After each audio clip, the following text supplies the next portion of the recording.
Meeting to order. Please rise for the flag salute. I pledge allegiance to the flag of the United States of America, and to the republic for which it stands, one nation under God, indivisible, with liberty and justice for all.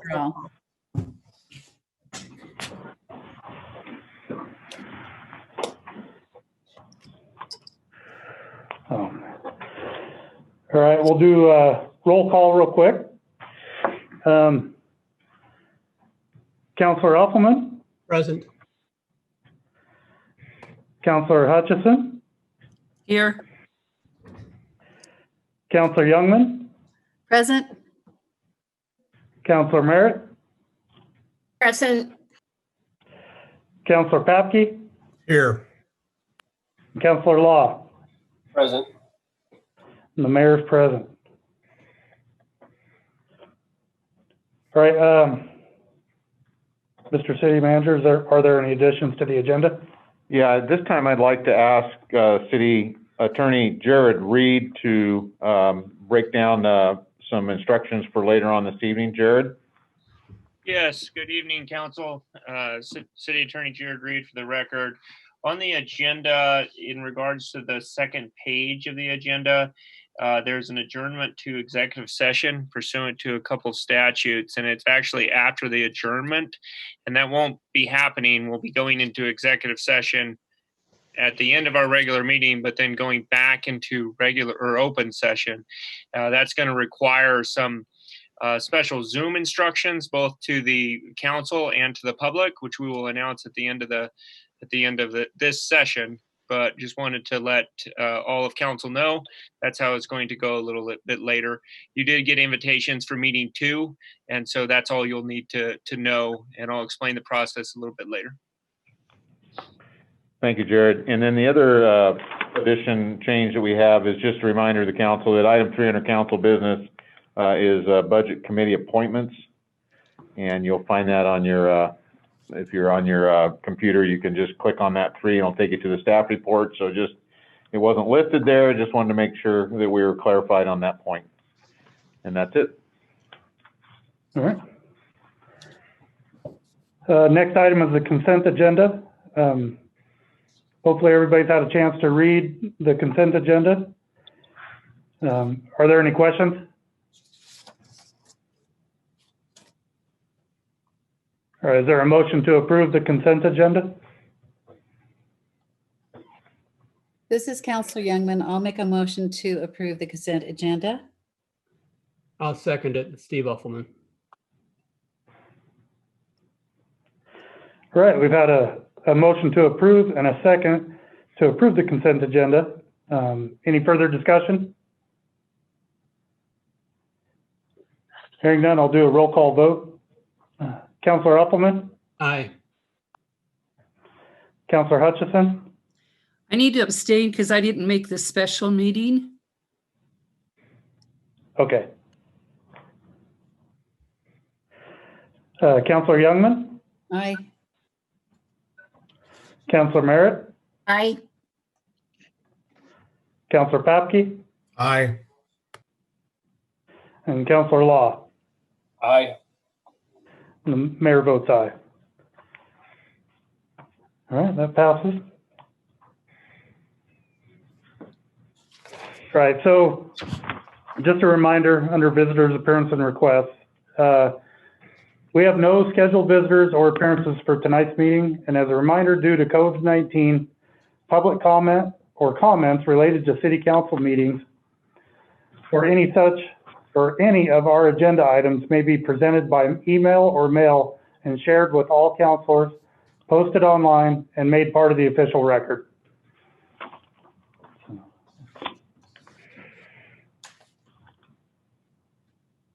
We're down to council business, item number 3, budget committee appointments. I'm not sure who takes this one on. Lisa, are you available to make any comments or answer any questions, please? I have the staff report in the packet, and if anybody has any questions, I'm happy to answer them. Thank you, Lisa.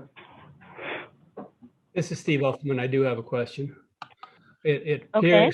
appears that we have now out of a council of 7 people, we have 5 that are going to be appointed potentially for a 4-year period, 4-year term. So we're going to go in 2 and 5, alternating every 2 years, or how is this to be set up? It just seems a little awkward that we're going to replace 5 and 2 as opposed to 4 and 2. Actually, it's going to be a little awkward here as we transition to the 4-year terms because of the biennium budget. When we adopted a biennium budget, we had to go from 3-year terms to 4-year terms. So once that all works through the system, it'll be back to normal.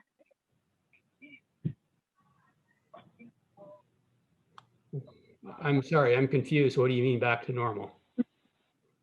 I mean, as far as terms go, it went from 3-year terms to 4-year terms when we went to a biennium. So as terms are expiring, they go from 3-year terms to 4-year terms. I understand that. My question is that we have, according to what is being proposed, 5 people being appointed for a 4-year term, all starting at the same time, ending at the same time. And so 2 years from now, we will have 2 people coming on, being identified, either renewing their position or replacements. But we will have an alternating 5 and 2 as opposed to a 3 and 4 split.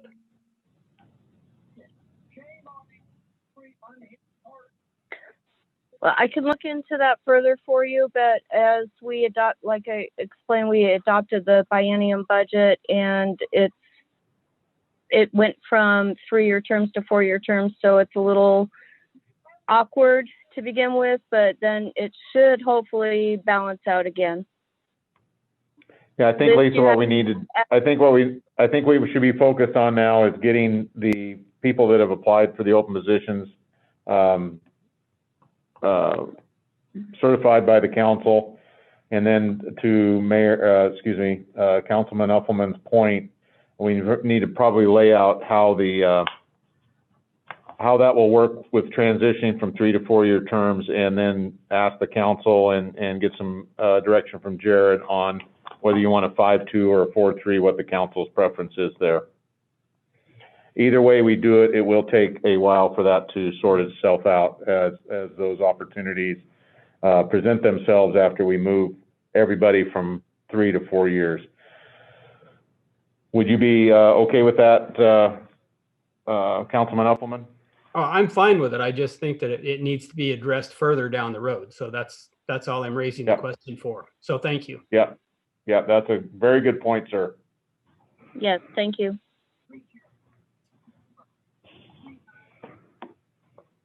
Are there any other questions?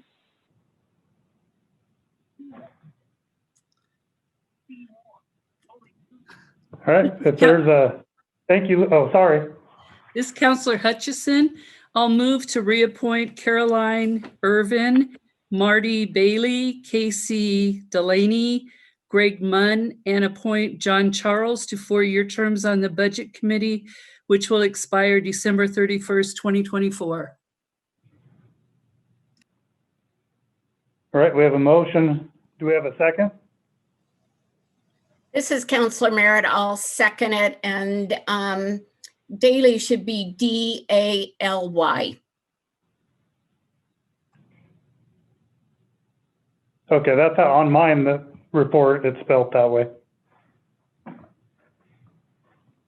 right, so we have a motion and a second to approve Caroline Irvin, Marty Bailey, Casey Daly, Greg Munn, and John Charles to 4-year terms on the Budget Committee expiring December 31st, 2024. Any further discussion? Hearing none, we'll call a roll call vote. Counselor Uffelman, Aye. Counselor Hutchison, Aye. Counselor Youngman, Aye. Counselor Merritt, Aye. Counselor Papke, Aye. Counselor Law, Aye. and the mayor votes aye, so it passes unanimously. Thank you, and I'm sure we'll notify them soon. Yeah, Lisa will take care of that. Absolutely. Thank you, Lisa. Right, You're we'll move welcome. on to staff, oh, sorry. That's okay. We'll move on to staff reports and requests. Manager's report, Steve Forrester. Thank you, Mr. Mayor. First, I'll start off with just an advisement. The Central Oregon Cities Organization, what we refer to as COCO, will be starting the VTAIL series this Thursday at 7:15 a.m. This is a great opportunity to be updated by our lawmakers in Salem, and let Lisa or I know if you need the information to access the meetings. Again, a highly recommended, great opportunity to learn and share and get our points across as well. Also, City Engineer Eric Klon, Josh Smith, and Casey from Planning and I have been in dialogue with a data center development company working on the DSL lands along the George Milliken Road. We will continue to work with this group, and our first couple meetings were very productive. Also, please be aware that the city completed another JEDI training, Justice, Equality, Diversification, Inclusion, this past Wednesday with our CRESCOM team.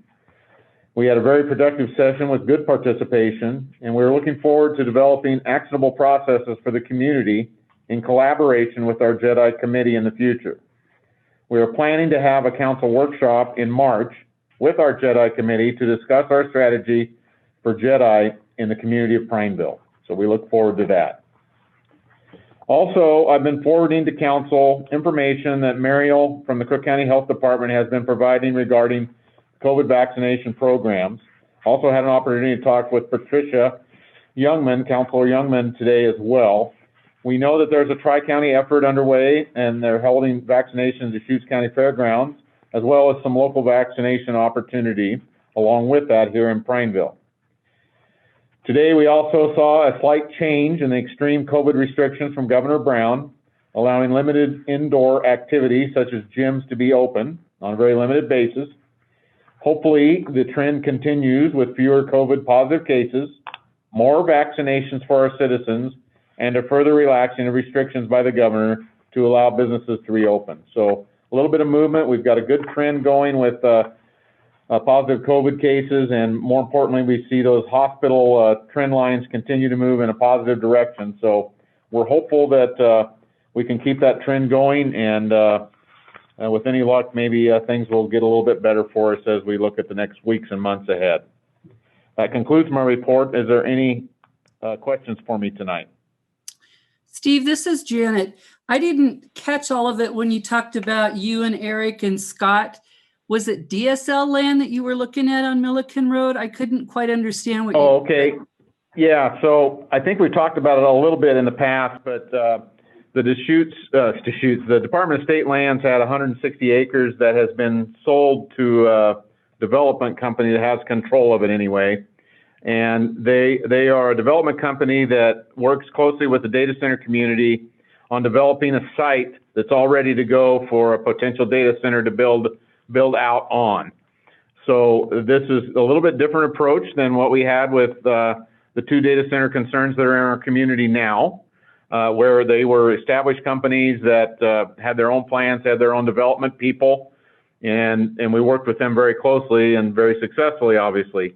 So this is a little bit different, where we have a business that's in our community that's specifically looking at developing a site that they would then market to a data center concern. So that is the 160 acres of Department of State Lands property that's along George Milliken Road across from the Les Schwab Distribution Center. And like I said here, we had a positive meeting with them. They were very impressed with our capabilities, our infrastructure, our water and sewer programs, and we'll just continue to work with them and see where it goes. But I think, Janet, that this is a great indicator of continued interest in our community as it relates to the tech industry. Did I get your question answered? You did. Thank you for the clarification. I wasn't quite sure if you said DSL or if it was some other acronym there. You know, it cracks me up. I said Central Oregon cities and then said Cocoa because I wanted to be mindful of that, and I should have done the same thing with when I said DSL. I should have said Department of State Land, so I apologize for that. That's okay. Any other questions? Thank you. All right, we'll move on to Pavement Condition Index, PCI, Scott Smith and Eric Klon. Excuse me, can we go back to committee reports? I was just going to say, you got more committee reports. We're not there yet. Okay, my apologies. Okay. We also have the pavement condition index. Yep, Yeah, that's what, that's what we're going to. gonna do that and then go to committee reports. Thank you. Uh-oh. Oh, Good evening, Eric Klon, city engineer, and also Scott Smith, our street superintendents here. So tonight we're here to provide the city council for some information. We're not looking for a decision, but just a really good update on where we're at with the condition of our streets, some very good news. And recognizing that we have newer council members, I wanted to take a little bit of time and talk about the path we've been on with our streets. This has been a big deal for the council and staff, and why we're doing what we're doing. So I apologize for some of you that have seen this a few times. Next slide. So some fast facts on our streets. We currently maintain 57, a little over 57 centerline miles of streets. The majority of those streets are in good condition, and their replacement value of those streets is almost $100 million. So the city's second most valuable asset, as Councilmember Gale says, staff is first and the city would be second. And for that $100 million asset, we currently put about $700,000 a year in to maintain it. So about 0.7% of the replacement cost. And for our new council members, something very important to know about our streets is we rank them we give them a number. So a pavement condition index, that depends on what kind of deterioration we're seeing. Are we getting some raveling? Are we getting some oxidation? Are we getting cracking? And that street will then get a 0 to 100 index. Every 2 years, we hire a company to come in. They drive and video all of our streets, and they give us a big report that we then put into a computer program. So if we look at this graph, as a street fails, it doesn't fail linearly. So you can see here in the green, there's only a 40% drop in the quality of the street over 75% of its life. But you'll see there's a very, very steep slope. You know, once we let a street fail to a certain point, it fails very, very quickly. And so we understand that that deterioration is not linear, that it's something that we need to put our dollars where it makes sense on certain streets. Next slide, please. So historically in the past, utilities used to just wait until a street failed, and then they'd go in and do a big overlay or a big reconstruct. But what you'll see is, and the graph below shows, if we're able to treat streets when they're still in good service, we can do very inexpensive activities to them. So Scott might be able to do a seal coat or a slurry seal if we can get to those streets when they're new and in good shape. If we let them fall off of the edge of that deterioration line, then we're looking at much more expensive overlays and reconstruction. Next page. And so as we maintain our streets in good condition, that useful life can be extended at a cost-effective rate. And so this is what that graph's showing. So the red line is the streets beginning to fail. And if we have the funds to get in and treat those streets, we might be able to prolong their life at the most cost-effective rate. So that's where, council members, you'll notice that we've been working on some seal coats and slurry seals and things like that. Next slide. We first had our streets inspected in 2008. And here is a graph of where we've been with the streets. We did peak in 2012. We had some stimulus dollars that came in. We were able to inject those into the streets. But the good news is that we're heading in the right path. 74 is a good place to be. It's not optimum, but it's wonderful for where we've been. Next slide. In the analysis of how we're going to manage our streets, we look at 4 different funding scenarios. So historically, we've carried a lot of unfunded or deferred maintenance in our streets. And one thing you'll find now is that deferred maintenance has greatly diminished. When we first started looking at it in 2008, we had almost $5 million of deferred maintenance in our streets. And what you'll see here is that our unrestrained funding is now down to about $1 million a year. So if money wasn't an issue, that's what we would put into our streets. We're currently investing at about $700,000 a year. If we wanted to increase our PCI by 10 points over 5 years, so that would go from 75 to 85, we're only talking about another $200,000 a year. And then the last funding scenario we look at is just what would happen if we didn't put any money into our streets at all. So for that unconstrained, 0 deferred maintenance, you'll see that would be an average of a little over $1 million a year. This graph and the spreadsheet shows that we would spend a good deal of money in the first year getting over some deferred maintenance, and then continue out, keeping it right in the mid to high 80s, which is exactly where we want to be. Next slide. But this is important. At our current investment level, we've tried hard to get here. We're projected to increase to 80. That is just fantastic news. And you'll see that our deferred maintenance is going down. 2025, we're projected to be at 1.8 million. Remembering, a decade ago, we had $5 million of deferred maintenance. The next one we look at is if we did want to increase by 10 points, we would increase our funding to $900,000 a year. That would get us from our current 75 to 84. Deferred maintenance would drop down fairly significantly. But then if we decided not to do anything, this last slide shows if we didn't invest any money, our pavement condition index starts to fall. We're not at that precipitous location, but you'll see a fairly significant increase in deferred maintenance cost going up to 6.8 million. Next slide.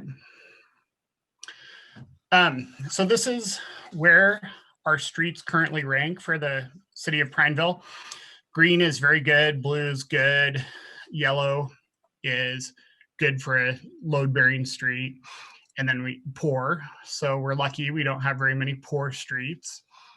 And a lot of this has been just due to the efforts of Scott. I'd like him to speak in a little bit, but then also Liz Schutte and our finance department. So with the increase in franchise fees, we've been able to transfer $300,000 to $400,000 a year from the general fund to the street fund.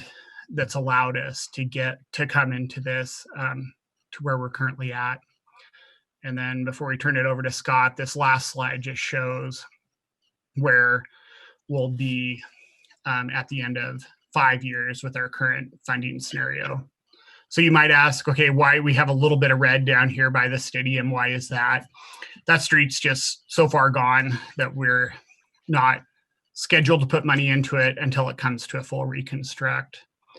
But, at the end of the day, this is just wonderful news. We really appreciate the council's support on our street network, and for those council members that have been on council for a while. This has, been a lot of good hard work by Scott and his crew, but a lot of support from the finance department to allow us to get to where we're currently at.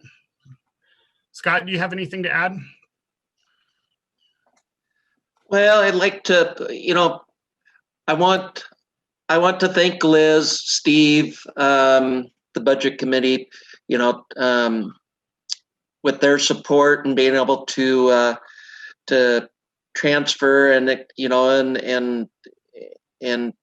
take in, say, like the street lighting, the luminaire, that budget, and pay for it out of the general fund has really provided us a leg forward. And, we've taken some major steps.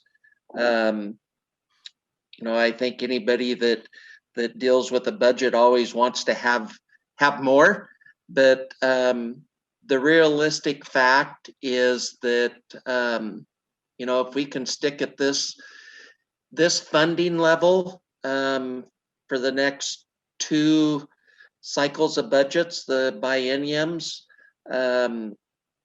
we're going to make some big headway. One of the things that we have to keep in mind is because of the influx in money, we've kind of bumped up against the water replacement program, and it's our focus to get those pipes upgraded and replaced prior to paving. So we have a pretty aggressive overlay scheduled this coming summer, and then we're going to let Eric and the water department get back out in front of us. We're going to start a pretty aggressive surface treatment program, and the best way to explain that, especially to the new council members, is for the last 8 or 10 years we've been replacing the siding on the house, and we're getting really close to where we're to the point of just putting a new coat of paint on, so much less expensive, and we're really appreciative of the support from finance and city manager and council and everybody. So thank you. Any questions? And really quick before we go to that, it's not without challenges. The American Disabilities Act is being implemented more and more and more. I believe ODOT has a $5 billion lawsuit that they're currently working through. So there's some definite costs coming to the street department, but at the end of the day, we just really appreciate the last decade of council support that's allowed us to get to where we currently are.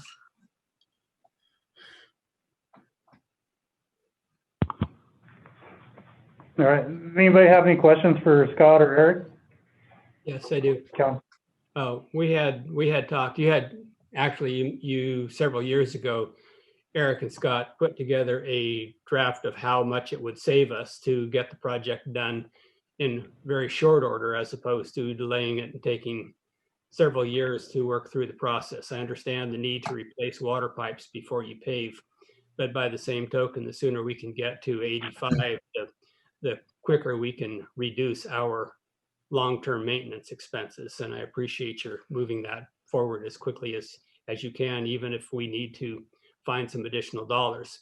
We didn't have the dollars because we needed to take care of the police department, and we needed to take care of the wastewater project and ASR. So there are some limitations budgetarily, but I would really encourage you to move those projects forward as quickly as possible to save us dollars in the long run. Thank you. Yes, I agree. Thank you.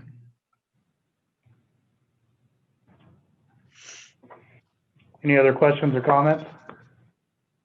I just want to comment. I remember when we started this process and the PCI and how much money we were going to save by keeping our roads up rather than letting them go. So good job, fellas.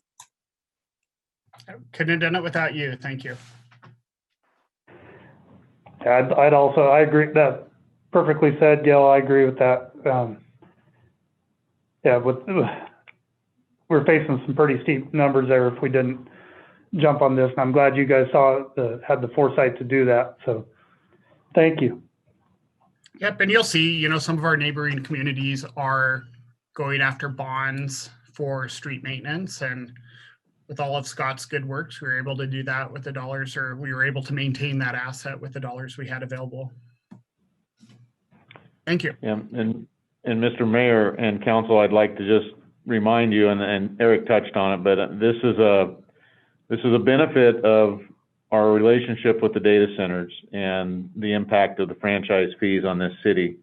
One of the things, for those of you who were here, 10 years ago, is we made a very concentrated effort on focusing that incremental growth in franchise fees to capitalization projects. And this is a great example of being able to make that investment along with others, such as the police building. And to Eric's point, our sister communities in Central Oregon are going to bond to have anything close to the PCI that we have here. And so I just want to remind council, this is another ancillary impact positively as a result of our relationships and having the data center community cite their investment here in Prineville, Oregon. All right, sir. No further questions or comments. Thank you, gentlemen, for the report. All right, we'll move on to committee reports. I have a few. I serve on CREA, which is Community Renewable Energy Association, and we met last Friday and discussed the investor-owned utilities, the fee structure that they charge up front that is creating a problem with independent energy producers trying to be creative and build new energy systems, renewable energy systems. And I'm not sure exactly where that's going, but that will probably be dealt with at the legislative level in hopefully this spring. Secondly, I serve on the Governor's Regional Equity and Recovery Council.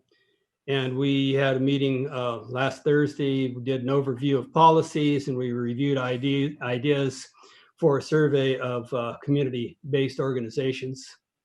And lastly, I serve as a board member for the League of Oregon Cities. I serve on the Legislative Committee, and my responsibility is energy and environment.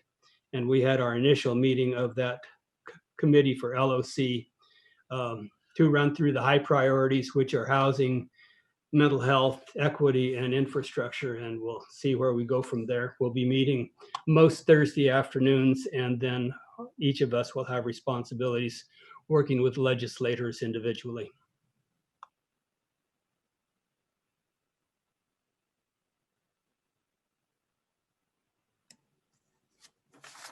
This is Janet. I have a committee report also. So it's with Ochiko Forest Restoration Collaboration. And it was the Ochiko National Forest took us on a virtual field trip for the Bellwether Project. They're working on this with the state of Oregon under the Good Neighbor approach, and this will be a categorical exclusion under NEPA. The project is in the far northeast corner of the forest. It is near the roadless area in Black Mountain Wilderness and within the Rager travel management area. There are 6 trailheads within this area, and they're used for backpacking, camping, and hunting. The virtual field trip was so cool that because they had pictures that there was like 3 stops and there was pictures at all of them. So you were able to see like pictures of the dying trees. And in this case, it's mostly fir trees due to insect infiltration and root diseases. And the insects were primarily bark beetles and fir engravers. And the root disease is primarily from dwarf mistletoe and Indian paint fungus. And John Shelk is on the committee. And an interesting factor that he brought up is when you start seeing the grand fir trees change colors that they're dying, the merchantable timber is only about 6 months long. And once the whole tree looks the orangey red color, meaning that it's dead, then they're no longer merchantable timber. So that's the end of my report. Thank you, Counselor Hutchison. Any other committee reports?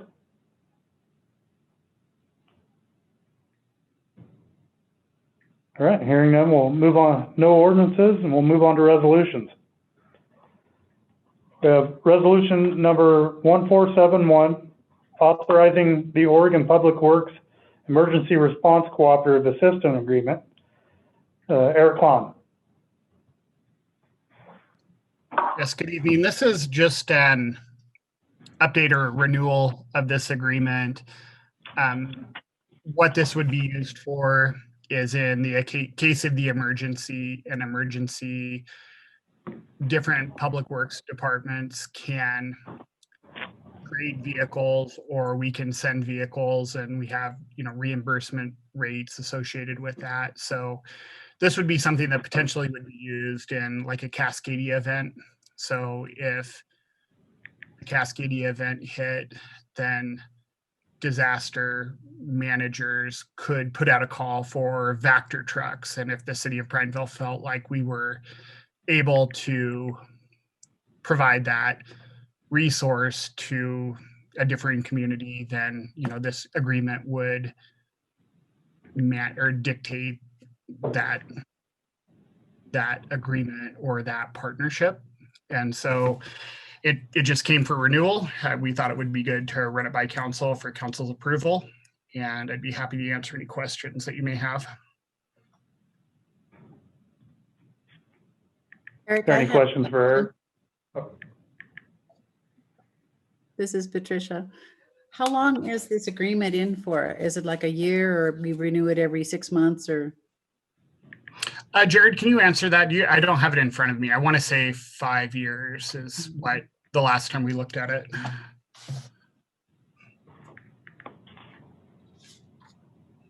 Yes, it's up for renewal every 5 years. Okay, thank you.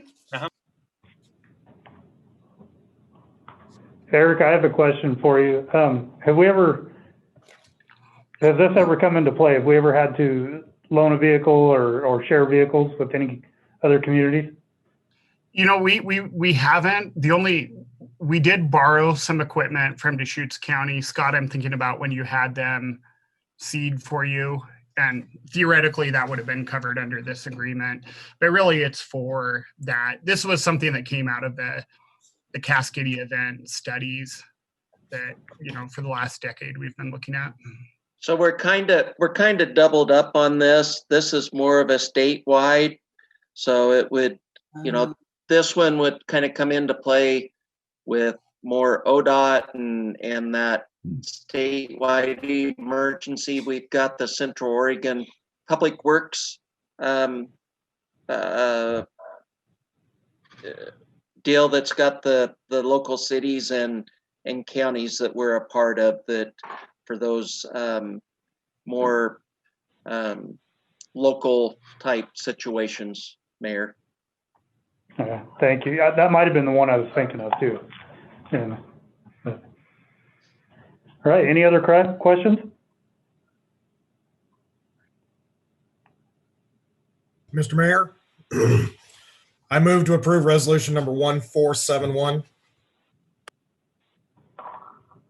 We have a motion. Do we have a second? This is Patricia. I'll second that. All right, we have a motion and a second to approve resolution number 1471, authorizing the Oregon Public Works Emergency Response Cooperative Assistance Agreement. Any discussion before we vote?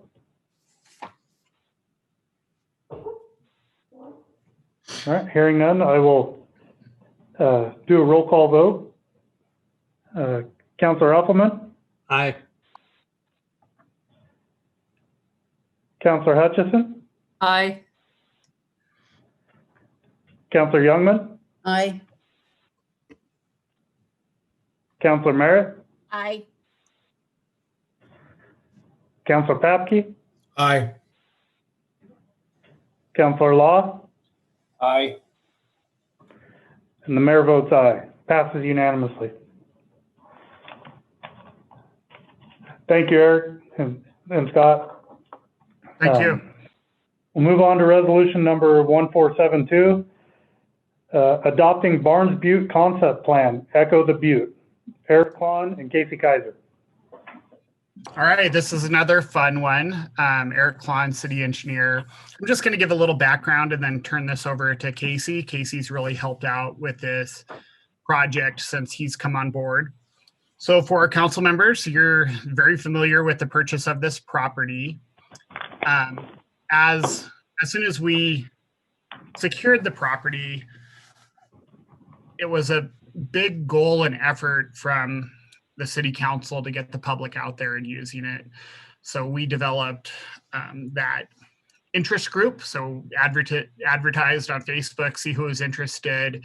We're able to knock out a few quick projects to get people out there using and enjoying the property. We quickly realized, though, that before we would be successful garnering grants to develop the property, that we needed an all-encompassing master plan for the facility. So about 2 years ago, we went after an Oregon State Parks grant to develop a master plan, and we also went after a National Park Services grant to develop the master plan, and we were lucky enough to get both of those grants. And so the state parks grants, we transitioned that over to help the Parks and Rec Department with that community-wide master plan. And then this effort was a combined effort with the National Park Service. So a lot of you guys participated in that. We really appreciated it. And Casey's just going to take a minute to walk you through this process, all of the public outreach that I think we really did a wonderful job on, and what our next steps are. So with that, Casey, take it away. Thanks, Eric. For the record, Casey Kaiser, City of Prineville planning staff. Well, as Eric mentioned, what we're presenting to council tonight is resolution number 1472, where we're asking council to consider approving the resolution that would adopt this concept plan. So next slide, please. So basically, as Eric mentioned, what this would do is number one, codify the city's commitment to preserve this Barnes Butte area as a natural and a recreation area. It also directs the development of the area in a manner consistent with the plan, and that plan really was a result of all of that community input, the professional input, and that planning process. And then finally, as Eric mentioned, again, it'll allow staff to begin pursuing grants and other funding sources to begin developing the actual specific features from the concept plan. So I don't need to go into much background, but as Eric mentioned, the city purchased the property, and as most of you know, the property was purchased really with the intent of providing some much needed water rights, and then also some land that would allow the city to make that Barnes Butte the Combs Flat to Peters Road connection. But what it ended up doing was it provided about 620 acres of open space. The 460 acres the city purchased combined with about 160 acres of BLM land up there. Next slide. So shortly after the purchase, as Eric mentioned, the idea came to be with direction from council and the city manager to start working on creating a plan. And one thing that was really important to council at the time, and they were very clear in tasking staff with really engaging the community in this process. So this is where the work really began. So as Eric mentioned, he was kind of the beginnings of forming that Barnes Butte Focus Committee in 2017. And a number of people, again, like Eric mentioned, were involved in that process. We had council members involved in that. We had over 40 people meeting regularly with that Barnes Butte Focus Committee. We had staff from the city engineering, planning, public works staff. We had Lori helping out with that. Eric mentioned the grant, so that grant actually brought in some professional support and facilitation from both the National Park Service and ultimately the American Society of Landscape Architects. Through that process, we conducted community surveys. We engaged numerous stakeholder organizations in the community. We had the Crook County Parks and Recreation District, Central Oregon Trail Alliance, Crook County Health Department, Crook County. We even had several members of the Confederated Tribes of the Warm Springs Reservation participate in the process. So one thing that I really want everyone to be aware of is just the sheer amount of public community involvement and public input that went into this plan. And kind of the culmination after a couple of years of all of these meetings and all of this public input, it was time to kind of start to put this all together into, sort of turn this vision into something tangible that we could grasp. And so that ended up being this really cool process that the National Park Service facilitated, where they brought a bunch of members from the American Society of Landscape Architects together. And they did this, what I don't think any of us knew what a charrette was prior to this event, but they put together this event called a charrette, where these professionals came in and spent a couple of days taking all that input and refining it into this plan. So next slide, please. So the design charrette event, I don't want to go into too much detail, but it basically broke up 4 different teams who each focused on different areas of the development of the butte. And you can see in that picture there's Stanley. He was on one of the teams, but each team was made up of members of the community. We had several council members involved in the process. We had staff kind of floating around, and then each team was led by one of these professional landscape architects. And what they did was basically what you see on the screen here is they took all these ideas and they started drawing. Next slide. And after they finished all the drawings, and that happened over the course of like a day and a half, we had an event, one final community event right there on the site, where we invited the public to this open house event. We barbecued and had a great time out there. But one of the important mechanisms of that event was one last time, now this time for the community to see all of these specific design features that had been created through this charrette event, and then provide their final kind of public feedback on it. Next slide, please. So this is basically the master plan that they came up with. So this is kind of the final product, and for those of you that have reviewed the plan, you'll see this in the plan, but it's a pretty cool vision for basically the entire property. And you'll see that it includes things like trails, interpretive sites, educational opportunities, and there's a lot of detail in it, but I wanted to just quickly highlight a couple of things. Next slide, please. So the area where the track is, the vision for that the team came up with was really sort of to be this hub area, or the gateway to the Barnes Butte recreation area. So the idea was that this would really be some of the most accessible features that would be accessible to the widest variety of ages and conditions of people, but also kind of to showcase really what the rest of the Barnes Butte recreation area would be all about. So you can see their concept drawing there, but also a couple of the pictures that they drew inspiration from, a nice big arch there and sort of a covered pavilion area. But this would be an area where there could be education for school kids, there could be community events, things like that. Next slide.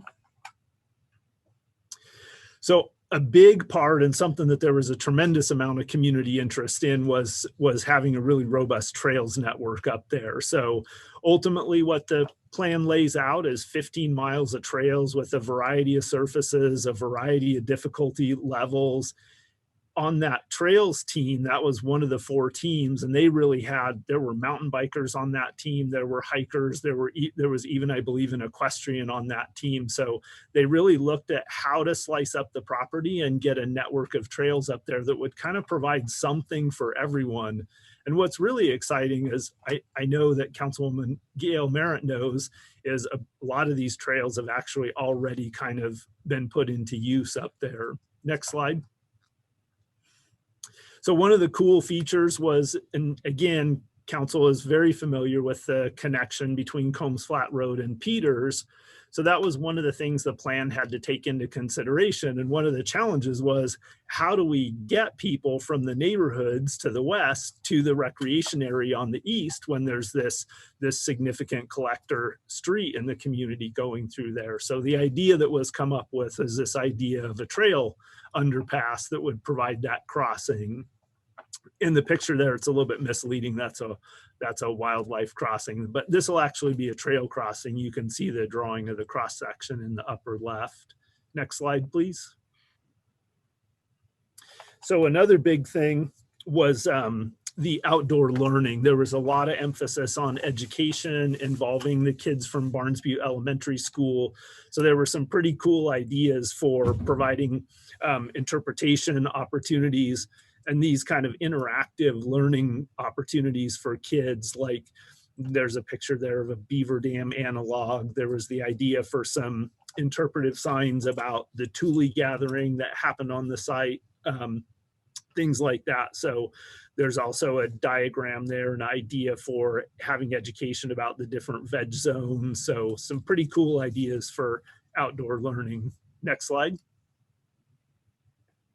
So one thing we did want to mention too, that this is a concept plan, and a concept plan differs from like a design ready master plan in the sense that while this defines a vision, there's some flexibility in it. So the idea behind this plan was to really preserve those important concepts that council and the community set forth, but while still allowing some flexibility. And one example is you can see in this image right there, you see the gray line where the Combs Flat Peters Road was drawn on the concept plan, and then you can see that purple line, which represents kind of our current more more kind of definite engineered design for that roadway. So the idea is to preserve these concepts, to set them forth roughly where they're intended to be, but provide enough flexibility that as we develop some of these other key features, there's opportunities for us to work within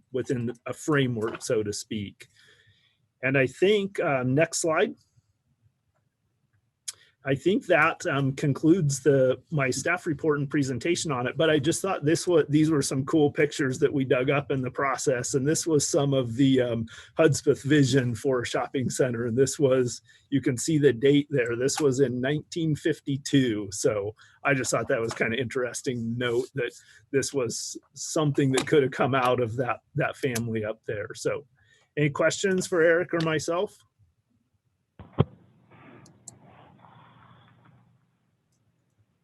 Well done. I think the plan is excellent. I think the National Park Service, in coordination with them and the American Society of Landscape Architects, I think they did an awesome job. Eric had said that you were going to talk about the next steps also. So Eric, provide me a little direction if you had specific interest there, but so you also are aware that we're engaged in we're in the last steps of developing the joint or unified Parks and Recreation master plan for the area. So ultimately that plan will point to this for the development of the Barnes Butte facility up there. I think as far as next steps are, Eric and I have already started working on identifying some funding for the foundation trail, which is the paved loop trail down there, which will also provide access for public safety to the majority of the facility there. So I think that's really it. The next steps are, once this plan's approved, we can start pursuing funding and start knocking some of the higher priority projects off the list. Oh, go ahead, Janet, sorry. Oh, I'm sorry. So is the National Park Service no longer a part of this now, and now it's in the city's hands? That is correct. We concluded the portion of the project that involved their facilitation and professional direction. I actually completed a few months ago our closeout report with them. Yeah, great. Thank you. Yeah, I just really appreciate the wonderful opportunity this project has afforded us. Looking back through those pictures, that's been, a couple of years of effort, and just what a wonderful opportunity. And we had such a great community turnout to those events, and looking for more of that in the future for sure.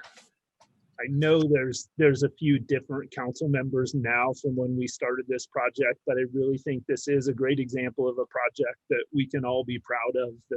Just the sheer number of people that were involved, the coordination that went into it, and it really took a lot of support and a lot of people being pointed in the same direction. This was staff aligned with council, good direction from Steve Forrester, the city manager, excellent participation from the community. I mean, we had wonderful people from the community involved for several years, and that's not always easy to keep people engaged for that long in a project. So just wonderful job to everyone. Really appreciated the support from the rest of the city staff and council on this, and everyone pat yourself on the back for this one. And Gail Merritt gets a perfect attendance award to every single one of those meetings. Oh, I just want to comment what an exciting project it was, and just the community effort and the partnerships with the school district and all the kiddos at Barnes Butte that got involved with this project. It was just a very rewarding project to be on. And can I ask one question? Are all those stakes out there with the pink or orange flags from the city or OID? So we're currently working on the design of the Combs Flat extension, and as part of that, Gail, we're working with the irrigation district to pipe their canal. So the answer would be both. That's kind of the proposed center line for that road.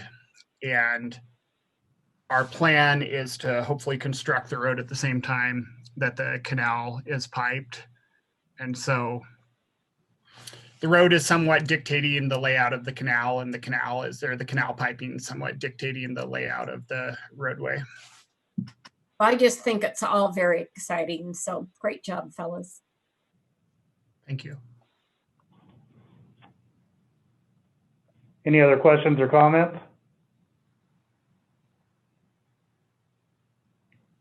All right, well, thank you both for that presentation.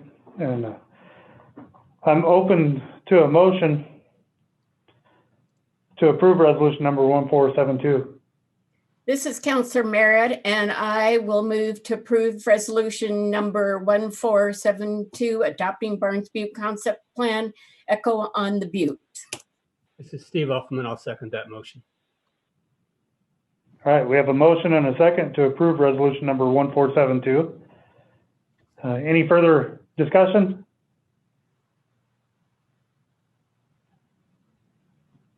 Hearing none, I'll go to a roll call vote. Councilor Uffman? Aye. Councilor Hutchison? Aye. Councilor Youngman? Aye. Councilor Merritt? Aye. Councilor Papke? Aye. Councilor Law? Aye. And myself, I vote aye, passes unanimously. Thank you, gentlemen. All right, we'll move on to resolution number 1473, authorization to efficiently minimize or mitigate the effects of COVID-19. Steve Forrester and Jared Reed. So I'll go ahead and start. This is just a continuation of what you've seen in the past. Don't expect to see anything change from the last time we did this. Jared, could you confirm that, please? Yeah, that would be accurate. As council is well known, we do this about every month under Chapter 31 of our code. In order for us to access certain relief, especially from federal and state agencies, we need to be within a declaration of emergency. We review our declaration every 30 days. So we set that precedent relatively early in this process, and we're continually to adhere to that precedent that was set. Anybody have any questions, Jared or I?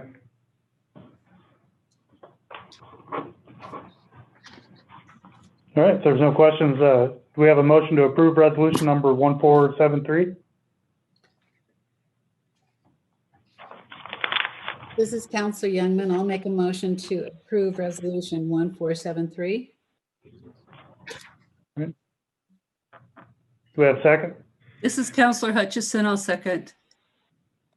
All right, we have a motion and a second to approve resolution number 1473. Is there any further discussion? Hearing none, we'll go to a roll call vote. Councilor Uffman? Aye. Councilor Hutchison? Aye. Councilor Youngman? Aye. Councilor Merritt? Aye. Councilor Papke? Aye. Councilor Law? Aye. And the mayor votes aye. So it passes unanimously. All right, we'll move on to resolution number 1474, a resolution declaring reasonable precautions to minimize the spread and exposure of the coronavirus. City Attorney Jared Reed. Thank you, Mayor. Before council tonight is resolution number 1474. I do want to make a couple of updates to that resolution, especially in regards to numbers. I have to get in this material basically last week, so a week prior, so that it's available to the public and posted in our agenda. And that was the numbers in front of you on the first two whereases need to be updated. And these are, as my staff report indicated, the numbers that are originally provided were from January 15th. The ones I'm providing now are from January 25th. And so on the first whereas, the number 585 should be changed to 662. On the second line of that whereas, the number 22856 should be changed to 22779. And on the second whereas, instead of 0.004%, it should be 0.005%. If the council moves forward to pass the resolution, I would ask that it be done as so amended. I have provided an updated resolution to Ms. Morgan with those numbers. The council should have also gotten, as indicated earlier, a staff report from me regarding this resolution, as well as a significant amount of material. I apologize for the length, but I thought it was important that the council have all that material. This has been based upon the conversations we've had in the last couple of council meetings. This was directed to be prepared for council at our last council meeting.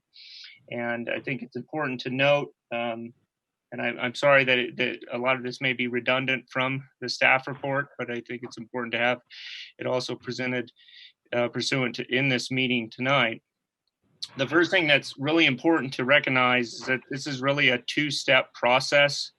And so there's a resolution that if somebody wishes to move to have it passed and voted upon, if that is indeed voted to move forward, it is going to require judicial validation to really have any type of effectiveness. So this is really a two-step process, the resolution part of it, and then the second part is to seek that judicial validation through the circuit court process. If it is judicially validated, this resolution really accomplishes two things. The first thing is that it's going to make a finding that the temporary Oregon OSHA COVID-19 rule, which was effective November 16, 2020, as well as codified within Oregon administrative rules and provided to you within your packet, constitutes reasonable precautions to minimize coronavirus's spread, and that when adequately communicated and effectively enforced, serves to adequately prevent or minimize employee exposure, including accidental exposure to the coronavirus. And the second thing is that it would do is that it would provide persons and entities before court or administrative proceedings an evidentiary mechanism to utilize to help either avoid prosecution or to minimize administrative fines. You know, it's important to note that what this resolution does not do, it does not in any way advocate for any person or entity not to follow any type of state law or executive order, which is state law. Additionally, nothing in the order would provide that any business that is currently subject to closure pursuant to any executive order may indeed open. So the city of Prineville does not have that type of authority within its jurisdiction to override state law. What this resolution does instead is it actually interprets the safety rules and regulations currently within state law and bases that risk posed by coronavirus within Prineville. So it really supplements state law more than tries to supplement and interprets rather than creating new or seeking to advocate to not follow. It's important to note this too. Really, when we're talking about executive orders and the coronavirus, there's a couple of ways of enforcement. One enforcement proceeding is through the circuit court in the criminal realm, and that's pursuant to, let me get my statute, ORS 401 990 that allows for a prosecution of a Class C misdemeanor for violation of the executive order. That's through our district attorney's office, and this resolution would have absolutely zero effect on any sort of proceeding within the criminal justice system. This resolution is more curtailed and more aimed at prosecutions in the administrative realm, in particular OSHA, OLCC, or even the lottery board, but OSHA more particularly. And that's why I provided the OSHA's compliance officer's guide for council's review, in which a lot of the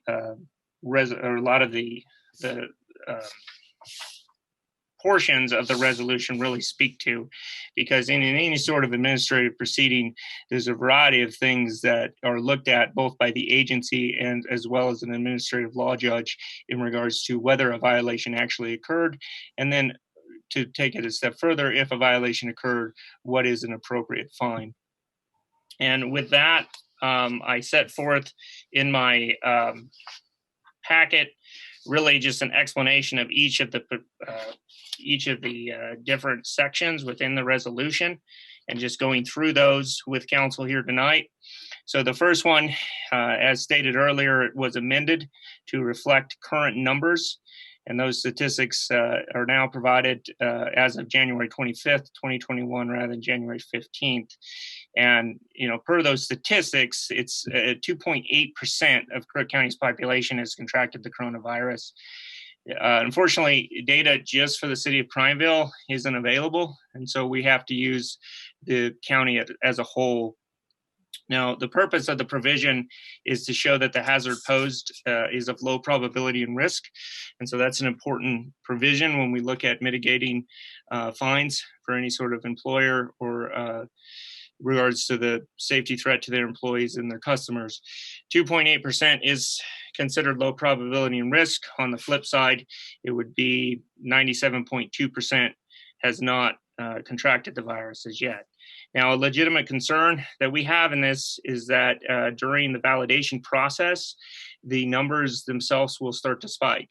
If the numbers spike to levels that take away the argument that this is the hazard posed is of low probability and risk, then I would advise this council to remove its petition from the court, because I would not be in a position to prevail in the legal proceeding that we eventually would have. Just so everyone is aware, in regards to timeline, we had speculated what that timeline would have been a couple weeks ago, and we do have somewhat of a test case in the state of Oregon. Josephine County has petitioned their circuit court for validation. They did that on November 24th, and they are going to have a hearing on February 1st. So they were able to get in front of a judge in 70 days. We had talked about 90 days probably being the shortest amount of times. They were able to do it in 70, so that's encouraging. The next line talks about Crook County presently containing 0.005% of Oregon's total coronavirus cases. Those statistics were provided by the Oregon Health Authority as of January 25th. And again, it's to show the hazard posed is of low probability and risk. The final whereas is talking about the Osha Rule, and which I will just refer to as the Osha Rule. And that is the about 90-page document that I provided to council. And what our resolution says is that that particular rule combats the spread of coronavirus in all workplaces by requiring employees to carry out a comprehensive set of risk-reducing measures, including physical distancing, use of face coverings, and sanitation. And as I stated in my staff report, I actually borrowed that language directly from OSHA themselves. They provided that language on November 6th in a press release. And as stated by that agency, the rule was developed through a process that began in June and included more than a dozen virtual forums dealing with specific issues and industries before the first of 4 stakeholder review drafts and was even developed. Each subsequent draft incorporated changes resulting from Oregon OSHA's discussion with a large number of employer and worker representatives, as well as feedback from the public at large. This council may remember that in early December, Ms. Morgan made a presentation based upon this temporary rule and what the city had done in regards to the response to it. The city was engaged in some of these discussions in regards to trying to promulgate these rules for the safety of our employees. That leads us to the actual resolutions themselves, or the resolves. The first one is that all persons and entities within Prineville that are adhering to the OSHA COVID rule constitute reasonable precautions to minimize coronavirus spread, and that when adequately communicated and effectively enforced, serve to adequately prevent or minimize employee exposure, including accidental exposure to the coronavirus. And as stated above, or stated previously, the OSHA rule that was promulgated in November and is very industry specific. In fact, they have appendixes for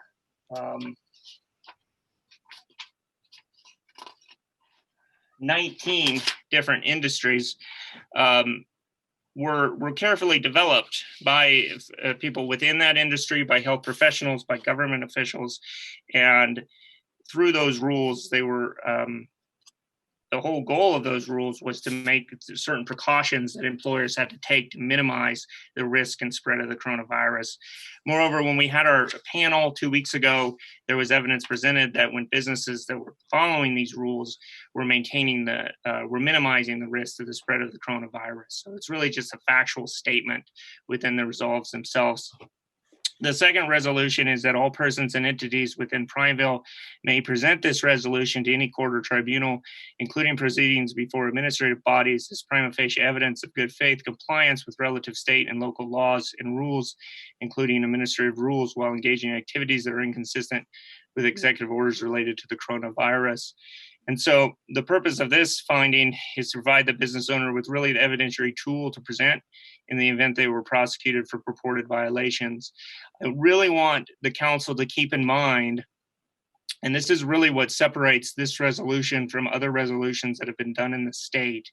In order for somebody to utilize this resolution, and again, this is assuming that it was judicially validated, but regardless, in order for them to be able to make any sort of argument, they have to be following the COVID-19 temporary rule that was promulgated by OSHA in November.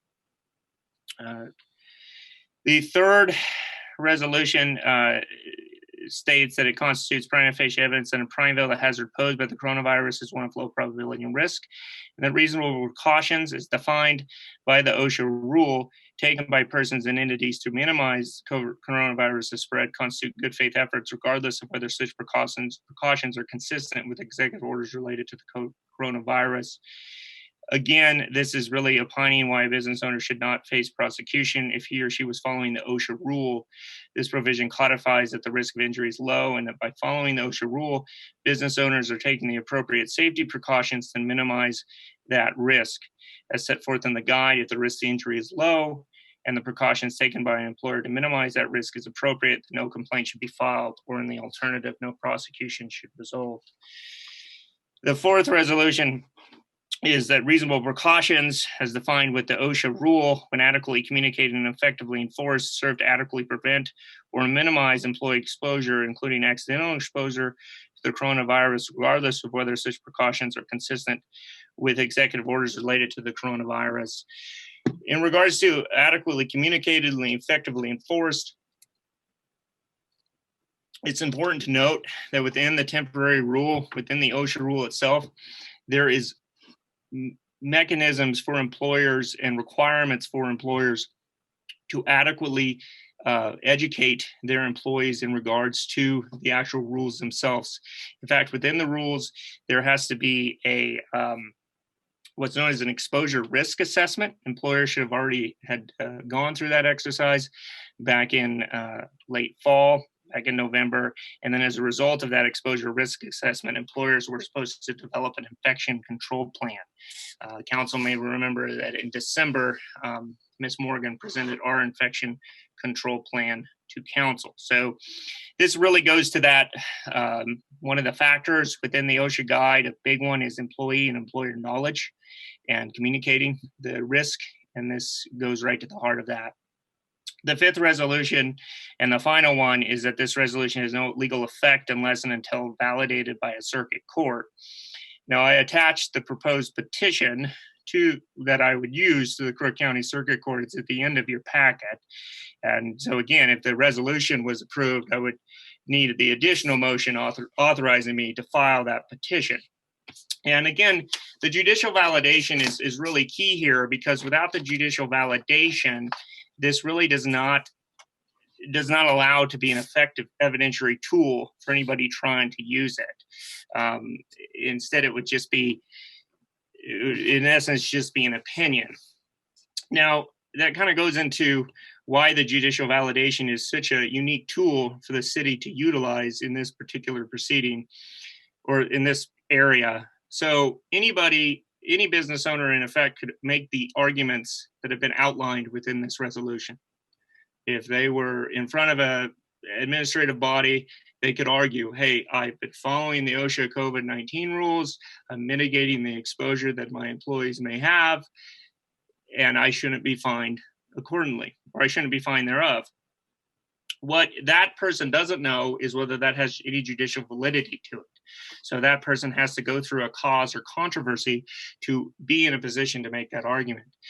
Us as a governmental entity, pursuant to the Oregon Revised Statutes, can actually seek judicial validation, or some would say an advisory opinion. Basically, the law allows for a government entity to ask the judicial department for an advisory opinion to see if it's valid or not.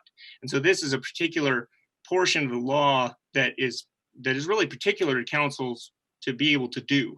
You can ask the court, hey, is this a valid defense? Is this work?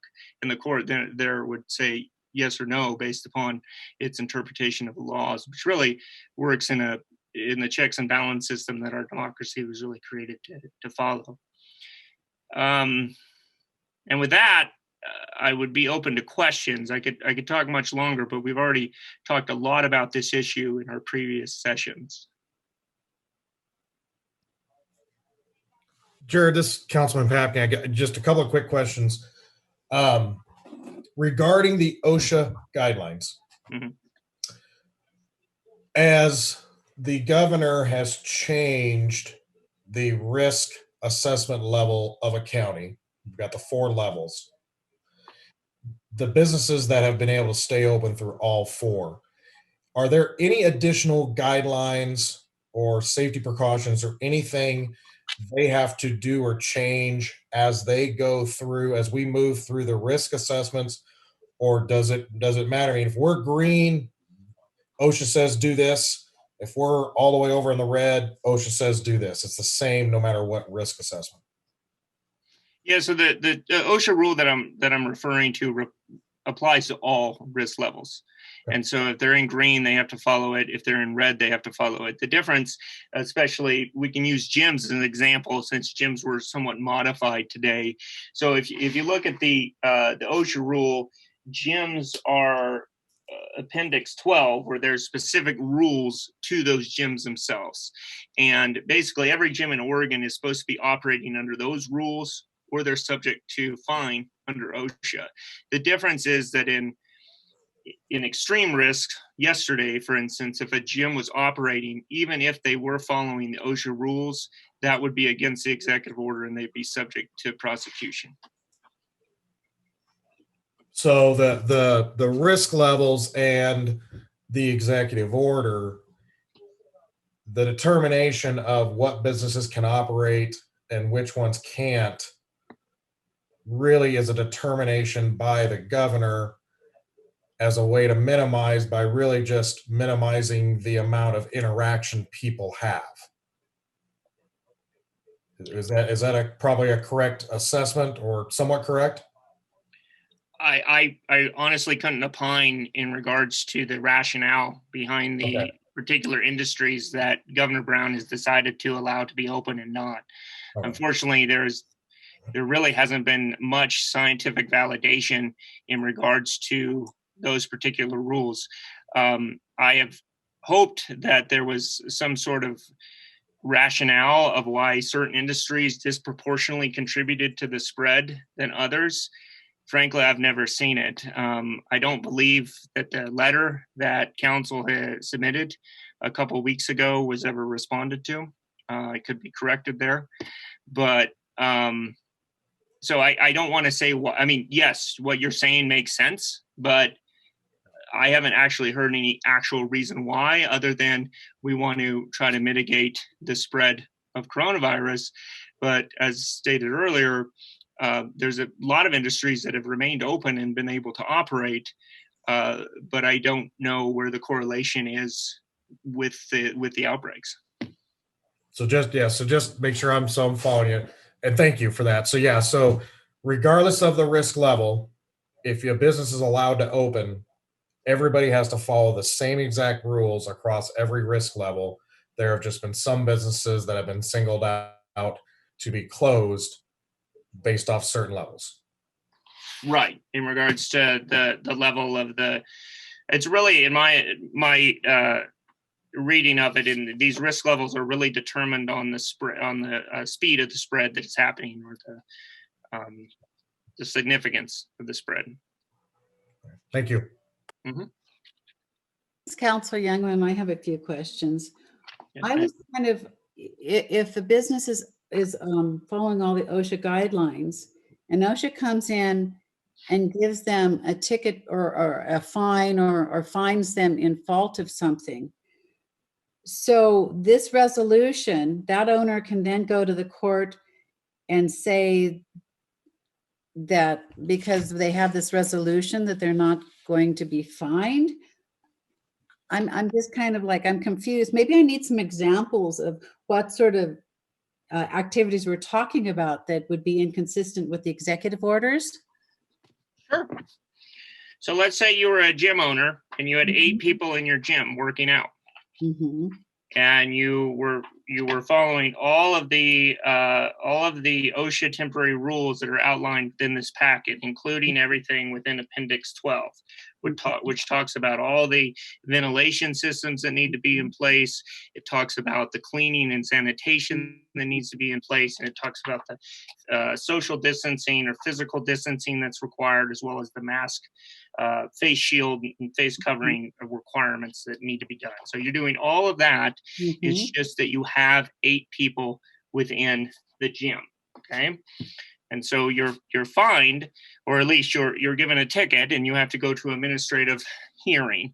And in that administrative hearing, you would be able to present this resolution with, again, this resolution is only in place if a circuit court judge has validated it and says that it is a valid resolution. So if that were to occur, then I, as a business owner, could utilize this resolution as a evidentiary tool to show that I was A, acting in good faith, and B, that I was taking all the necessary precautions to minimize coronavirus's spread. So what this does is, if you look at the factors that OSHA is supposed to utilize when issuing tickets, then this acts as a shield, if you will, to being prosecuted pursuant to the administrative rules. Well, wouldn't the court find that in favor of the gym owner if they were doing everything that they were supposed to be doing? Isn't that what the court decisions are about? You mean the administrative body? Yes, whoever it is that they're going to take it in front of to dispute this ticket or fine.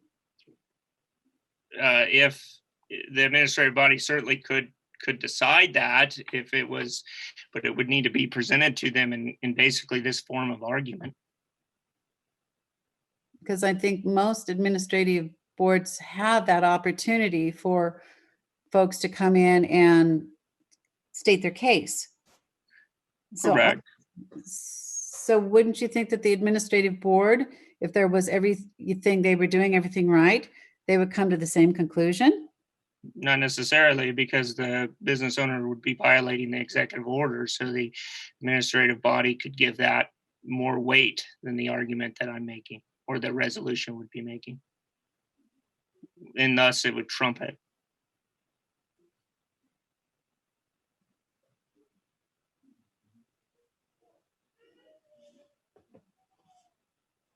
So Jared, correct me if I'm wrong, but in the case you just described, the issue would be the gym owner is following all the rules laid out for COVID-19 from the November session. And specific to what happened today, instead of only having 6 people in the gym, there were 8. And that's what he's getting cited for, is having 8 people when the executive order said 6, correct? Correct. And in that event, if he were to be fined for having 8 people instead of 6 people, he could use this resolution, if it were to be passed by a circuit court, adopted by a circuit court, as evidence that he should not be, he or she or that entity should not be fined or harmed by the administrative agency. Right. Convicted, basically. Yeah. That's correct. So in reality, he had 8 people in there when he should have had 6. So in actuality, you could say he was in violation until they changed that and to 8. He would be in violation of the current executive order. He would not be in violation of the COVID rule.